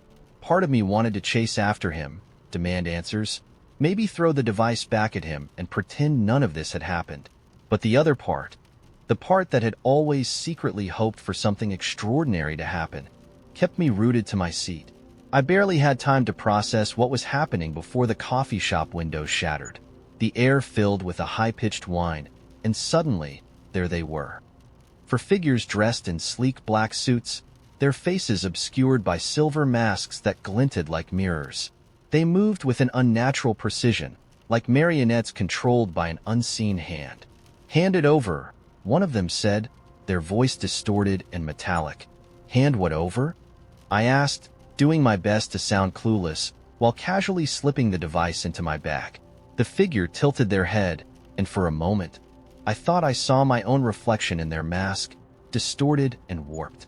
"Don't make this difficult," they said. "I'm not," I replied, standing up and edging toward the door. "I'm leaving. You can have my table, though." Great lighting. They didn't laugh. Tough crowd. Before I could make it 3 steps, one of them raised their hand, and the air around me shimmered like heat waves on asphalt. I didn't wait to find out what that meant. I bolted out the door, clutching my bag like it was a life raft. The streets outside were chaos. Cars screeched to a halt, pedestrians scattered, and those mirror-faced figures were right behind me. I ducked into an alley, my heart pounding as I fumbled with the device. There had to be a way to turn it on. The screen blinked to life, displaying a series of symbols that looked like hieroglyphics. I pressed the glowing blue orb in the center, hoping I wasn't about to blow myself up. The device hummed, and a swirling vortex of light erupted in front of me. It was like staring into a kaleidoscope on acid, mesmerizing and terrifying all at once. I didn't think, I just jumped. The sensation was like falling and flying at the same time. My body stretched and compressed as the vortex swallowed me whole. When I landed, it was with a jarring thud on what felt like grass. I looked around, disoriented. The sky was a strange shade of lavender, and the trees around me had leaves that glowed faintly in the dim light. In the distance, I could see a city, its skyscrapers spiraling upward like corkscrews. I didn't have long to admire the view. A voice behind me said, "You shouldn't have come here." I turned to see a woman dressed in a suit similar to the ones the mirror-faced figures had worn, but her face was uncovered. She was striking, with sharp features and eyes that seemed to see straight through me. "I didn't exactly have a choice," I said, holding up the device. "Your buddy gave me this and then bailed." Her eyes narrowed. "He's not my buddy," she said, "and if you want to survive, you'll come with me." I hesitated, every instinct screaming at me to run. But then I thought about the shattered windows, the vortex, and the fact that I was now in a world where trees glowed and the sky was purple. What the hell did I have to lose? "Lead the way," I said, clutching the device like a talisman. And just like that, my boring Tuesday was gone forever. I was in my living room, scrolling through my phone with half a bag of chips balanced precariously on my lap, when it hit me. A faint, sweet scent, almost floral but heavier, like jasmine mixed with something metallic. It was faint at first, just enough to make me glance up and sniff the air. I thought it might have been a candle someone left burning in the hallway outside my apartment, but when I got up to check, the hallway was dark and empty. The smell was stronger now, though. It seemed to be coming from inside my apartment. Now, I live alone, so there's a certain rhythm to the place. Every creak of the floorboards, every hum of the fridge is familiar. But this smell? It was new, and it didn't belong. I walked through the rooms, trying to track it down, and the closer I got to my bedroom, the stronger it became. Not overwhelming, but insistent, like it wanted me to follow it. When I stepped into the bedroom, the smell enveloped me, almost suffocating in its intensity. And that's when I saw it. There was a door in the wall. It hadn't been there before. My brain short-circuited for a moment, refusing to process what I was looking at. It was an old wooden door, the kind you'd find in a centuries-old farmhouse. The wood was dark and weathered, with thick iron hinges and a brass doorknob worn smooth. It didn't fit with the clean, white walls of my apartment at all. And yet, there it was. I told myself I was imagining things. I walked out of the room, rubbed my eyes, and came back in, fully expecting it to be gone. It wasn't. The door stood there, solid and unapologetic, as if it had always been part of the wall. The smell grew stronger, and I realized it was coming from behind the door. This is the part where a smarter person would have called someone, anyone, or left the apartment altogether. But I didn't. Something about the door felt compelling, like it was waiting for me. I reached out and touched the doorknob. It was cold, almost icy, and the scent seemed to pulse, intensifying for a moment before settling into a steady rhythm. My hand turned the knob before I had a chance to stop myself. The door opened. What I saw on the other side wasn't possible. It was a forest. Not just any forest, but a dense, twilight-lit expanse of trees that stretched out into forever. The ground was soft with moss, and the air shimmered faintly, like heat waves rising off asphalt. And there, in the middle of it all, was a path. A narrow trail winding through the trees, lined with faintly glowing orbs that hovered just above the ground. I should have been scared, terrified, even, but I wasn't. I stepped through the door without hesitation, as if it had been waiting for me my whole life. The forest was quiet, not the silence of emptiness, but the kind that feels alive, like the trees were listening. I followed the path, my feet moving almost of their own accord. The orbs seemed to react to my presence, pulsing softly with light as I passed them. After what felt like hours, or maybe minutes, time didn't feel real there. I reached a clearing. In the center of the clearing was a table, and on the table was a box. It was small and black, with a surface that seemed to drink in the light. The closer I got, the more the air around it felt charged, like static before a storm. On top of the box was a single piece of paper, folded in half. I picked it up and opened it. The note was written in elegant, looping handwriting. To reclaim what is yours, open the box. But be warned, nothing lost comes back unchanged. I stared at the box, the words from the note echoing in my head. What had I lost? And did I even want it back? Curiosity won, as it always does. I reached out and opened the box. Inside was an old, worn key. The moment I touched it, the forest dissolved around me, and I was back in my apartment, sitting on the edge of my bed with the key in my hand. But something was different. The bedroom felt heavier. The light seemed dimmer, and the air was thick with that same sweet, metallic scent. And then I heard it, a faint knock coming from the wall where the door had been. When I looked up, the door was gone. But the knock came again, louder this time, steady and deliberate, as if something, or someone, was waiting. The key in my hand felt warm, almost alive. I haven't slept since. I keep the key in a drawer, but I swear I can still feel it, humming faintly whenever I'm near. And the knocking hasn't stopped. It comes every night now, always from that same spot on the wall where the door had been. I don't know what I let in, or what I might have brought back. And here's the thing. I think the door is waiting to open again. So, my question is this. What would you do? Would you keep the key, open the door again, or would you find a way to lock it forever? Because if I've learned anything, it's that some things are better left lost.